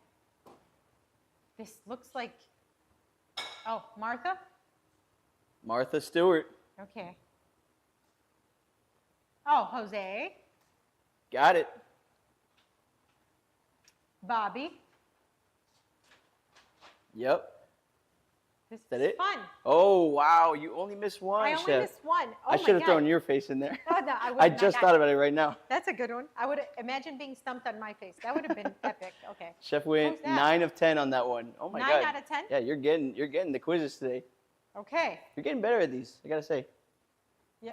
You were up in the ante and so am I. That's the thing. Absolutely. All right, chat. Do you guys like games? Do you guys play games when people come over? Let me know. Also, if you have a suggestion for a type of game, you know, like go easy on me. But if you have a suggestion, drop it in the chat. You know, I'm a fan for a good time. So, all right. I'm ready for you. Okay, we have the challenge. We're a little ahead of schedule, so it's okay. But we're gonna do a challenge now. Okay. So, are you familiar with a game called the Budget Challenge? The budget challenge. No. Yes. So usually there's TikToks out there that do, name your perfect superhero team. For $5 you get this. For $4 you get this. For $3 Okay. you get this. Yes. We are going to be giving you a budget of $20. Not a literal budget. It's a fake budget in this fake scenario. And then Okay. you are going to be giving me an ultimate date night for 2 recipe. Okay? Okay. Ultimate date night for 2 recipe. So, choose your protein. For $5 you get lamb shake. For $4 you get ribeye steak. $3 you get chicken breast. $2 mahi mahi, and $1 ground beef. Okay. Let's do chicken breast. Chicken breast, playing it safe. Here we go. Choose your starch. For $5 you get potatoes. $4 you have rice. $3 mac and cheese. $2 pasta, or $1 quinoa. Let's do rice. Rice for $4. Your budget, you're at $7, you have $13 left to spend. Choose your greens. For $5, you get avocado. $4, you get arugula. $3, asparagus. $2, Brussels sprouts, or $1 spinach. Let's do spinach. Spinach, the cheap option. Here we go. We got $8. So you have $12 in your budget remaining with 2 things left. Choose your seasoning agent. For $5, you get lemon. For $4, you get honey. $3, you get goat cheese. $2 soy sauce, or $1 vinegar. Soy sauce. Soy sauce. You have $10 remaining in your budget, so you can go all out with this one if you wanted to. For your second seasoning, for $5, you can have miso paste. $4 truffle. $3 green banana. $2 orange, or $1 paprika. Question, before I pick this, am I allowed to use things in my pantry Yes. as well? Your dish must contain all of the things that you picked, and so far you have chosen chicken breast, rice, spinach, soy sauce. But you can use anything else in your kitchen. Okay, so like if I wanted to use salt and pepper as an example. Absolutely, Okay. feel free to use it, but they must contain every single ingredient you've chosen so far. Okay, so let's go with truffle. $4 truffle. And with a total dollar spent amount of $14, you have $6 remaining. We're going to try to make a dish. You need to plate it and you need to plate it for 2 Okay. and craft it in 45 minutes. Are you ready, plate Chef? it for 2. Okay. Hold on, let's get the Okay. timer up on the So board. this, I'm going to be running back and forth. Absolutely. So I'm going to be all over. You have 45 minutes to complete this challenge. Are you ready? Yes. Here we go. 3, 2, 1. Let's go. Okay. Let's rock and roll. Rock and roll. Okay. Let's get chicken going here because this is hilarious already. Okay.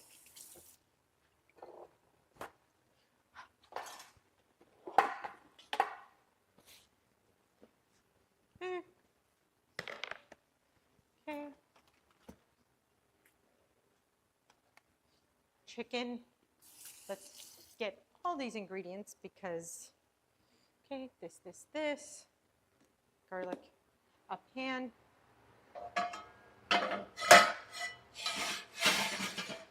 Gotta wash this pan.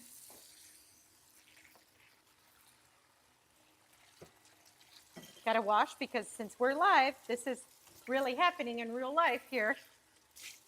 So the pan that I gotta use, I gotta wash. So.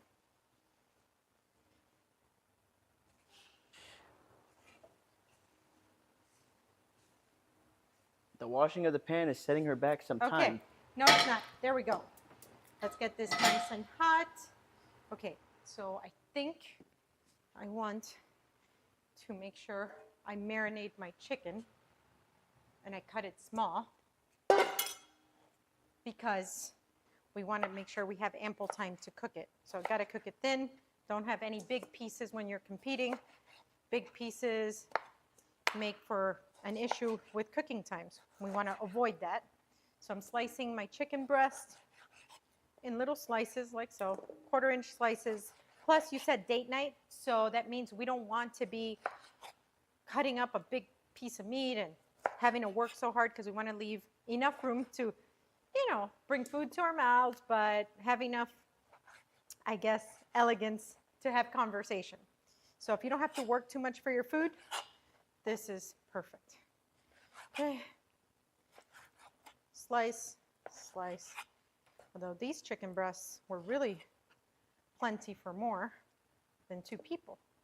Okay, this knife goes down. Okay. Let's get our chicken cutting board out of the way.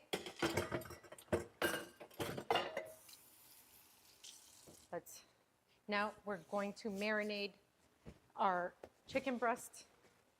Let's add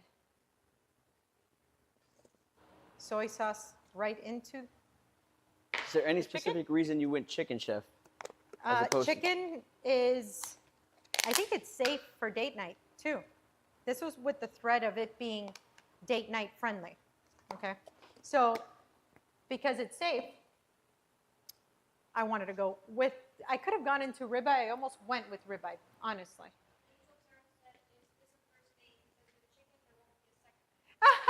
There won't be a second. That's a great one. Oh, that's good. That's a good one. I like that. Okay, chat, let me know what's the protein that you're having, your perfect protein for a first date. Let me know. That's funny. There won't be. I like that. So here I have crushed red pepper flakes. Let's get some green onion going. We'll save these for after. Filet, absolutely. Filet. Chef, Well, why not a tomahawk? a tomahawk. Wow, guys, I think we shouldn't order like crazy ground turkey. That's for a That's marriage, funny. not for a first date. Oh, exactly. Come on. You're gonna scare people. Ribeye, it would secure the second date. Yes, I love the way you're thinking. I do love the way you're thinking. That's actually pretty good. Okay, a bowl, two bowls. Let's do two bowls. Okay, now this chicken's going to stay there. Let me see, do I have, here's some spinach. Okay, spinach. Okay, let me run and get some eggs.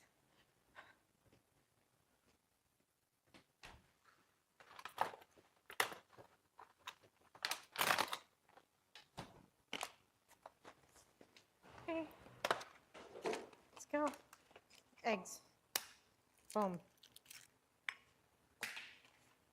Some would argue chicken is not the safe play because if you cook that wrong, you're not getting a call back. That's true. But it's also the most foolproof, you know. Yeah, who You doesn't have- like chicken? No, what do you mean? Who doesn't like chicken is what I'm saying. Exactly. Even if it's not your favorite, who completely doesn't tolerate it? That's very strange if you don't like at all tolerate it. Okay. Actually, let's get this one out here. We'll save that one for after. We are going to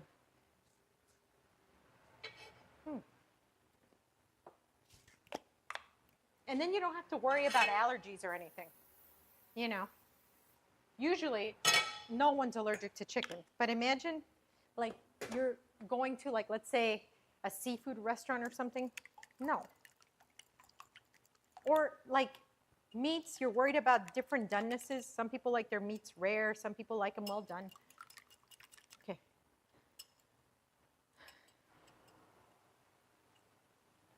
I see you whisking eggs, Chef. What are you thinking with that? We're going to see if it comes out.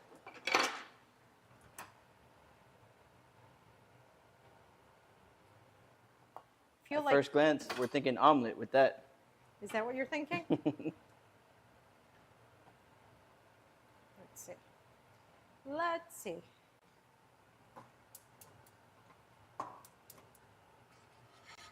Okay. This is going to go neutral oil as well. I love this pan for this reason, and this is what I like to do in this pan, is actually cook eggs. Okay.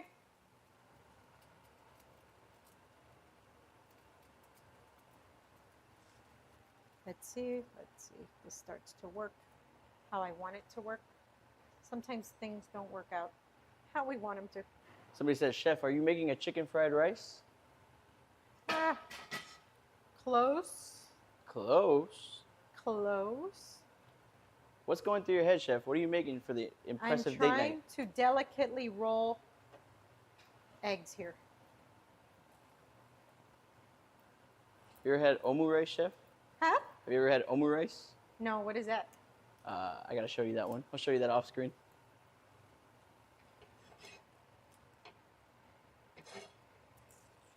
Have you? Whatever. you're I've never had it, but I've tried to make it, and it was a disaster. Okay. I'm gonna put that. Essentially, it's similar to making an omelet, but the inside is runny. Do you like a runny inside? I love a runny inside. Hmm. Okay. Oh, 36 minutes. How is this? This is so funny. How it gets away from you so quickly. We're already at 36 minutes. Okay. Somebody said, I don't know about anyone else, but I am not cooking on the first date. Ah, You have to earn that. that's true. Ha! That is true. You should not be cooking on a first date.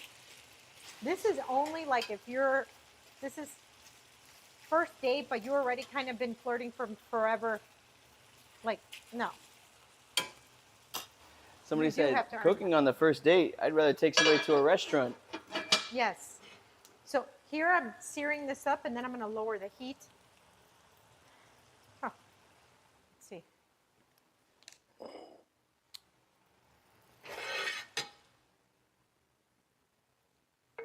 Slide that over. Okay. We will save that for after. Okay.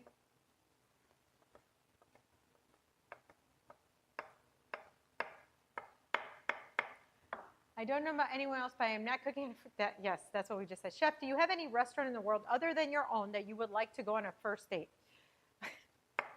Well, number one, I'm married, so that went out the window. But on a first date, I did go to a chef's restaurant, and he took me to Norman's, which is a famous chef down here in Florida, Norman Van Aken, and that was a wonderful, wonderful like chef's restaurant. It was cool. I'm excited to see the final product, although now I'm getting hungry for dinner. Yes, so I ribboned up some eggs here. This is looking good, looking very good. Okay, so I'm going to lower this heat, put a lid on this. Okay, butter. Butter, because what's your take on rice and butter? You do have to add butter. Can't be oil, it has to be butter. Okay, so I drew a blank. Can I get my ingredients again? I got you, Chef. Please. So, your ingredients are as follows. 1 second. You have chicken, rice, spinach, soy sauce, and truffle. Got it. Thank you. It's going to be interesting to see how she puts the truffle into this recipe. Oh, truffle and soy sauce are a match made in heaven. So that is not hard at all. Umami through the roof. That is extremely easy. But what I don't like is big leaves of spinach, so I'm going to chop up the spinach so it's not so invasive. Okay. So I got butter here.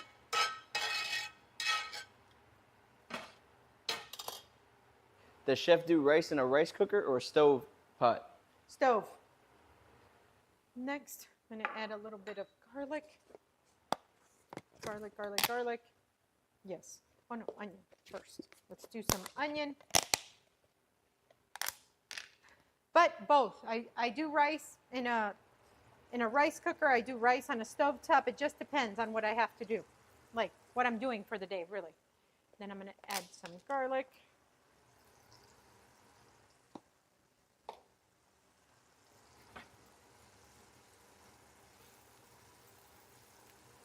Okay.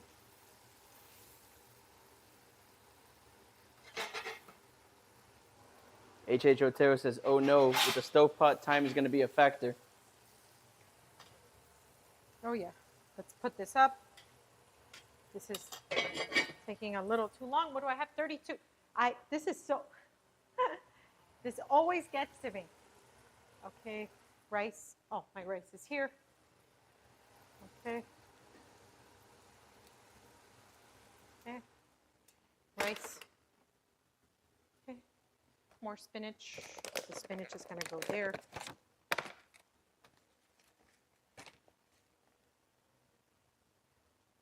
Okay, spinach, spinach, spinach. Somebody said she is for sure making fried rice. Oh, yeah? Okay. Chef said, oh yeah? Watch this. Let's see here. Okay. More, more, more. Okay.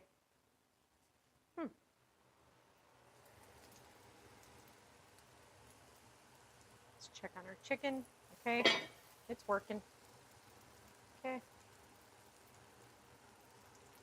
We're gonna let that butter, rice, onions, garlic cook together here. Let me lower that heat. There we go. Mix, mix, mix. Mix, mix.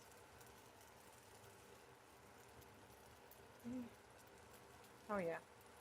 It smells great. That smells great. Clean up here. Okay, now's the perfect time, I guess, to pick my plates, my 2 plates. Ooh, 2 plates. Let's go. 2 plates. Yeah, these 2 will work. Let's be fancy. Why not? Let's be fancy. Okay, a little more soy sauce here. Oh, I always use light soy sauce, guys. Less sodium. You get the flavor, the umami, but not so much of the sodium. So you might see me always with that light soy sauce. That's the reason. Okay. Here we go. Is it me or like, do you guys also get excited when you go to like one of these hibachi places and they're cooking right in front of you and you can't wait? Does that happen to you as well? I just hate that they give you everything in stages. Like, here's the shrimp. Okay, then here's the rice. The rice goes first and then you can't help it. So you eat the rice and then they give you all the proteins and you're like, what?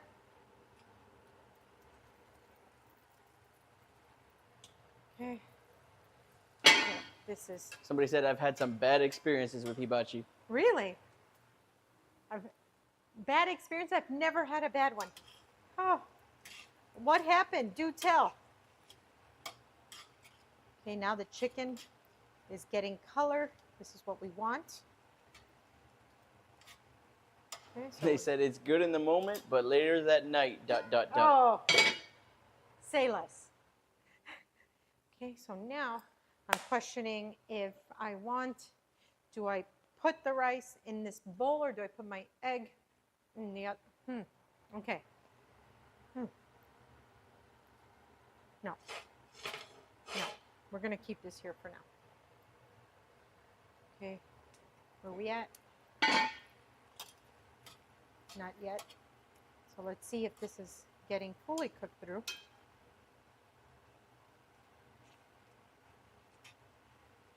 All right.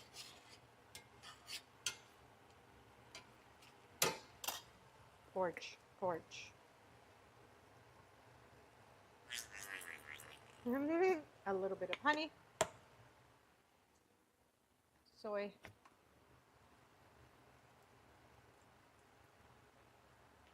Okay. Truffle. I'm gonna add chives to my omelet. Here we go.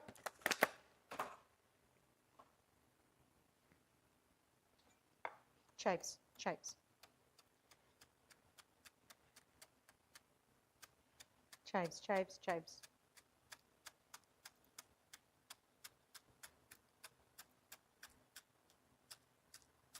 All the way. Here we go. Perfect. Now that's going to go into my eggs. Okay. This is going to go in the garbage. Perfect.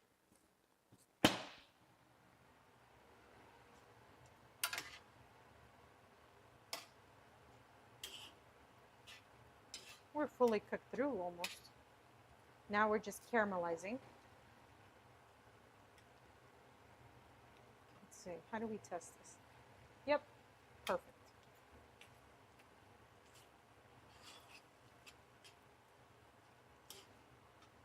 Okay, this is looking good. So because this is looking good, perfect.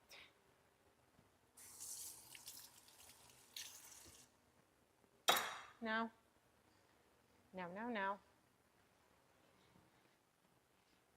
Got 26 minutes left. I've got my eggs done. Now I'm going to dump my eggs in here. Okay. Chef, how do you stay so calm under pressure? How do I stay so calm under pressure? Who said I'm calm? I'm really not. I'm really not calm at all, actually. I'm just thinking methodically, step by step. What am I doing here? But inside, it's all chaos. Trust me. Okay. I don't know. It kind of looks like you have a method to your madness. This was pretty good. I would actually like really eat this. I'm super into this. The chat wanted me to let you know you still have so much time. Be calm. Isn't that funny?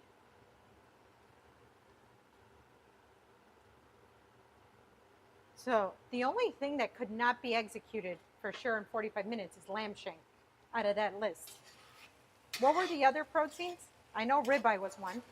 Lamb shank, ribeye, chicken breast, mahi, or ground beef. Okay, so like mahi would have been super fast.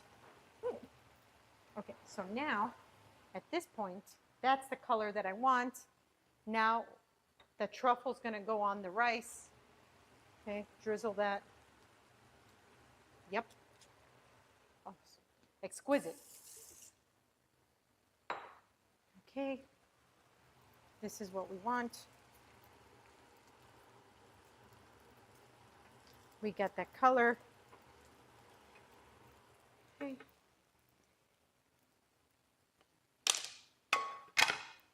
Now I'm going to plate it right from.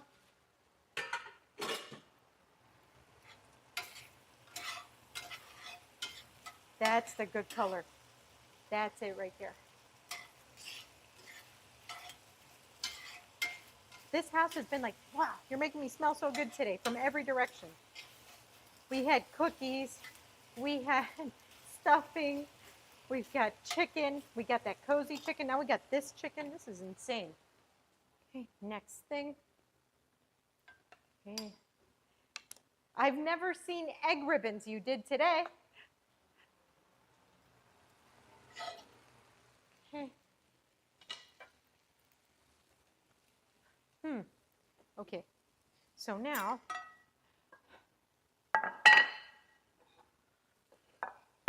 hold on. Because if I'm plating like so, I need spoons for plating.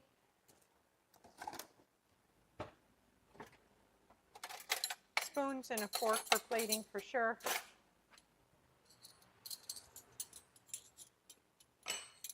Okay.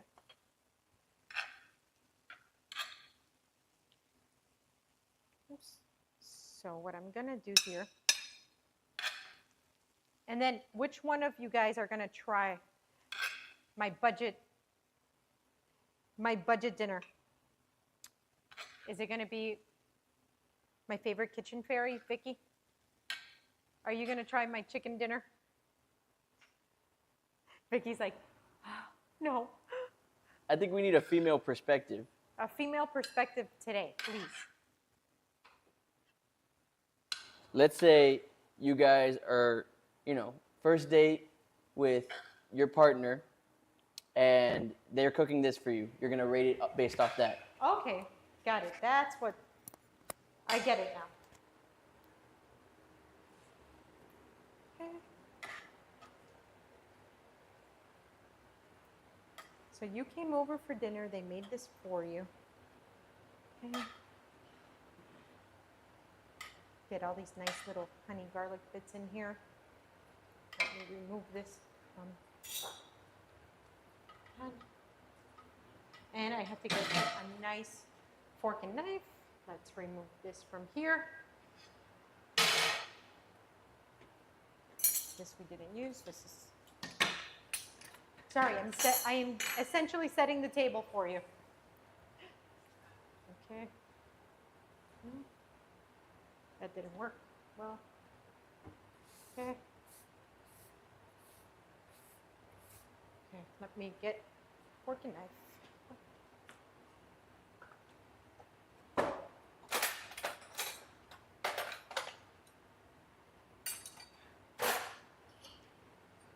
Okay. Which one would you like? pick I'll your. try this one. Okay, go ahead. Let's see.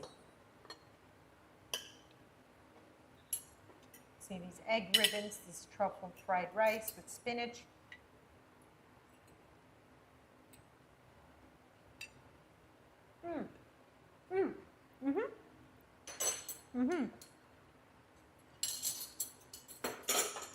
Wow. Tell What me are that the- wasn't good. Tell me It's the still flavor profiles you're tasting, Vicky. It's delicious. Wow. Umami loaded chicken. The egg ribbons here, it's not just for adding the egg in the fried rice, it's fun texturally. It almost plays like if there were noodles. You get that undertone of the truffle that kind of is like, ooh, it kind of dances through the dish. But that's what truffle does. It elevates everything else on the dish. It even lets you know, hey, there's spinach in there, believe it or not. When you bite into these crispy nuggets of caramelized garlic and onion, it's a flavor explosion. Just wow. Again, in love with this dish. So, perfect date night. I hope I passed this challenge, guys. What do you guys think? What are you giving the plating out of 10? The plating is a 5. This is not how I would plate. You know, this is under a competition.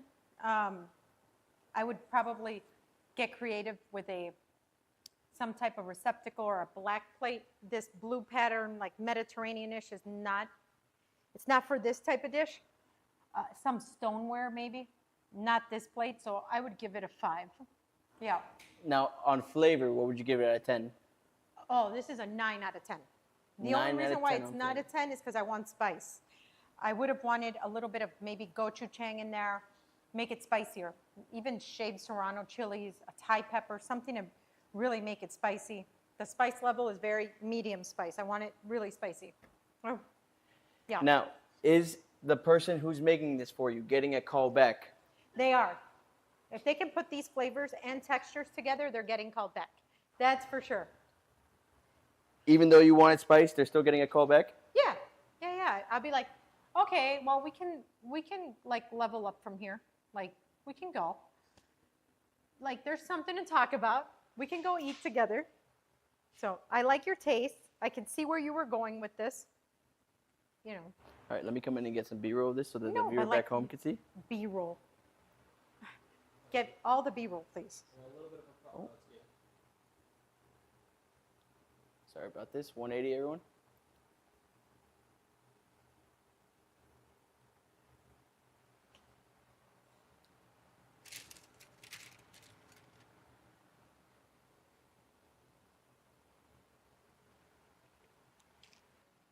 I'll tell you right now, it looks stunning, chef. And, you know, if somebody's making this for you, they must really love you.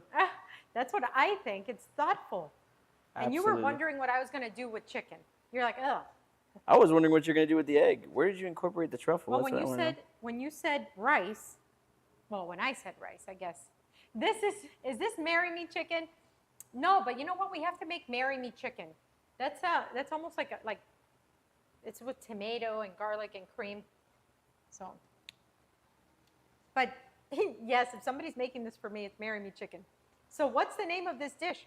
I don't know, because we invented this on the fly here in this challenge, but it's chicken breast with garlic, red pepper flakes, soy sauce, light soy sauce, some honey. Yeah, that's pretty much it. And then we made a fried rice with egg ribbons. We kind of slow cooked our eggs on a flat, like that's actually what they call a pancake or a crepe pan, but they're perfect. Chef Adrian's date dish. Oh, that's good. That's a good one. So a crepe pan or a pancake pan is a perfect pan to make an omelet in. That's just kind of like a chef hack.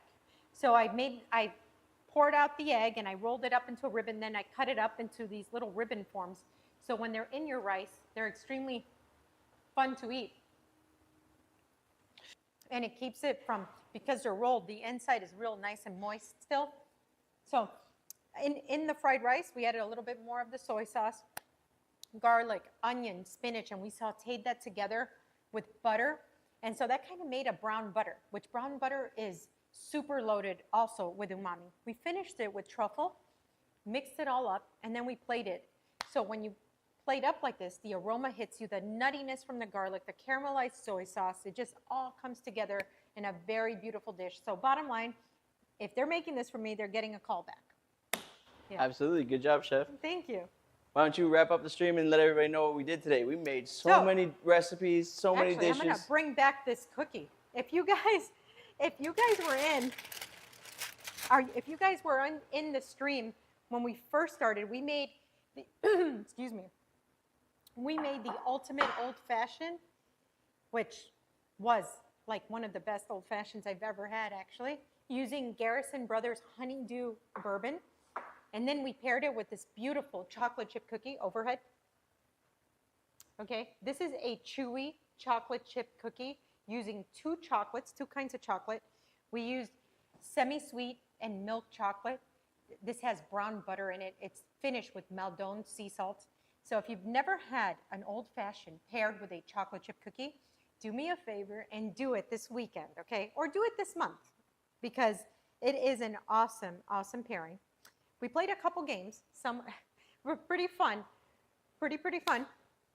I shared with you my ultimate Thanksgiving stuffing: cornbread and dewy sausage, cranberry, apple, extremely delicious. Again, cornbread stuffing to me is elite, and when you pair it with andouille sausage and then apple and all of this, is just over the top. I also shared a cozy chicken weeknight dinner that we made all in the same pot. Everything all in the same pot, of course, with my friends at Caraway using non-toxic cookware.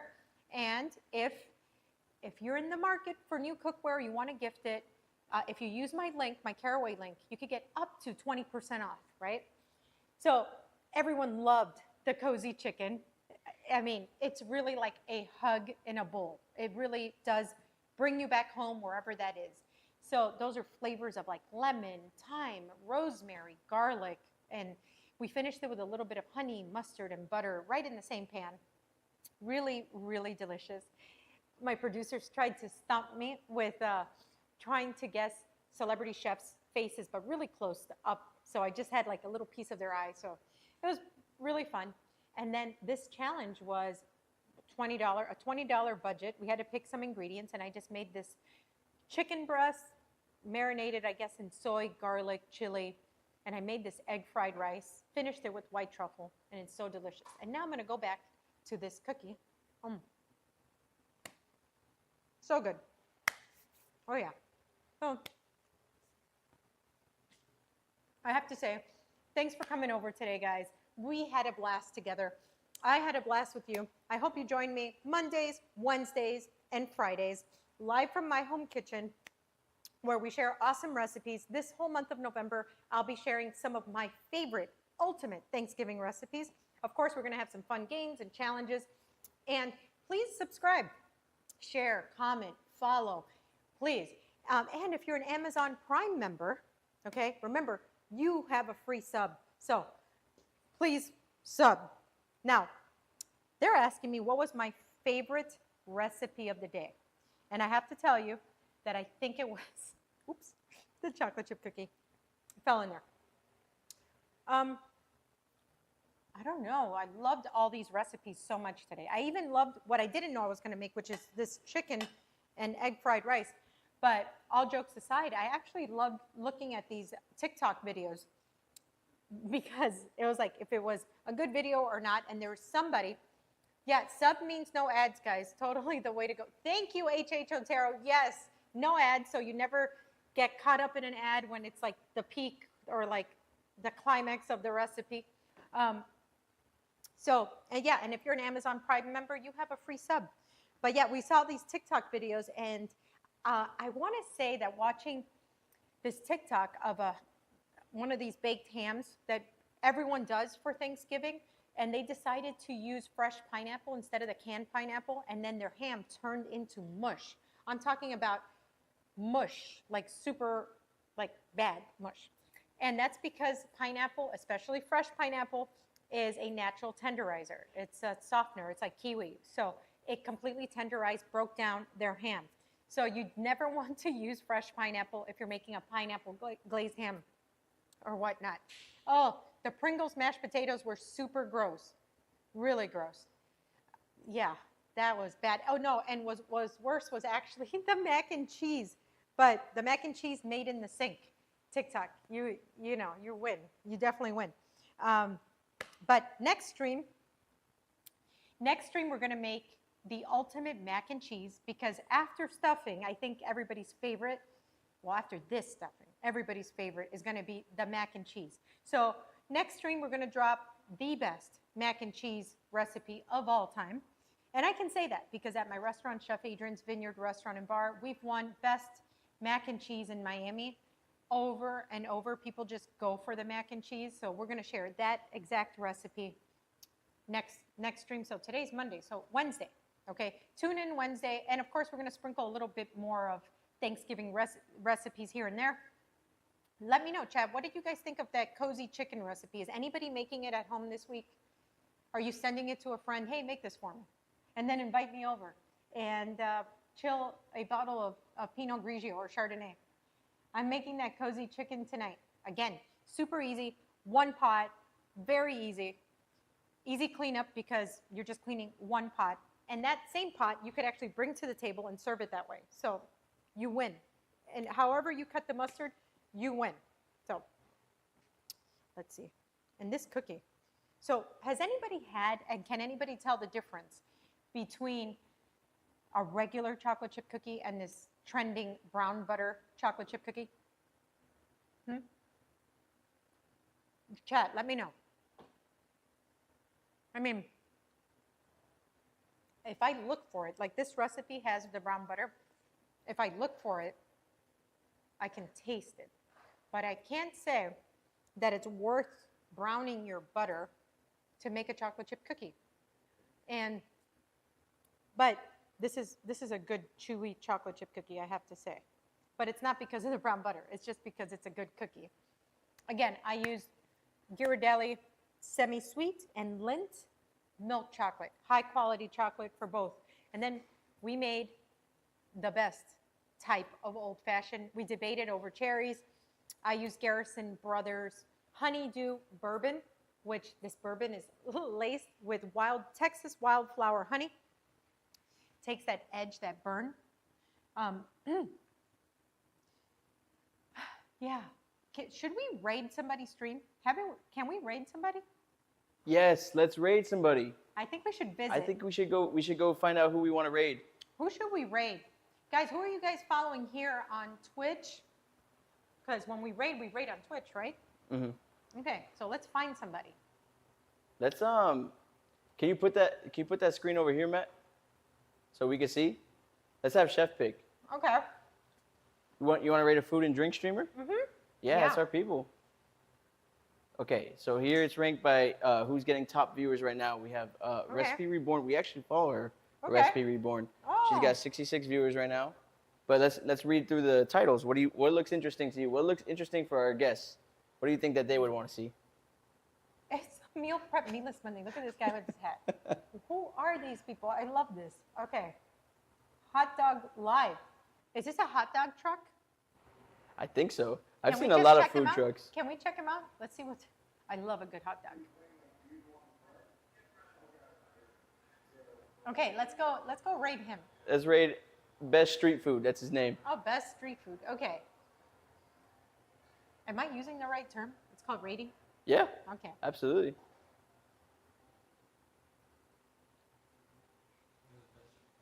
Yeah, Best Street Food. Best Street Food. This is great.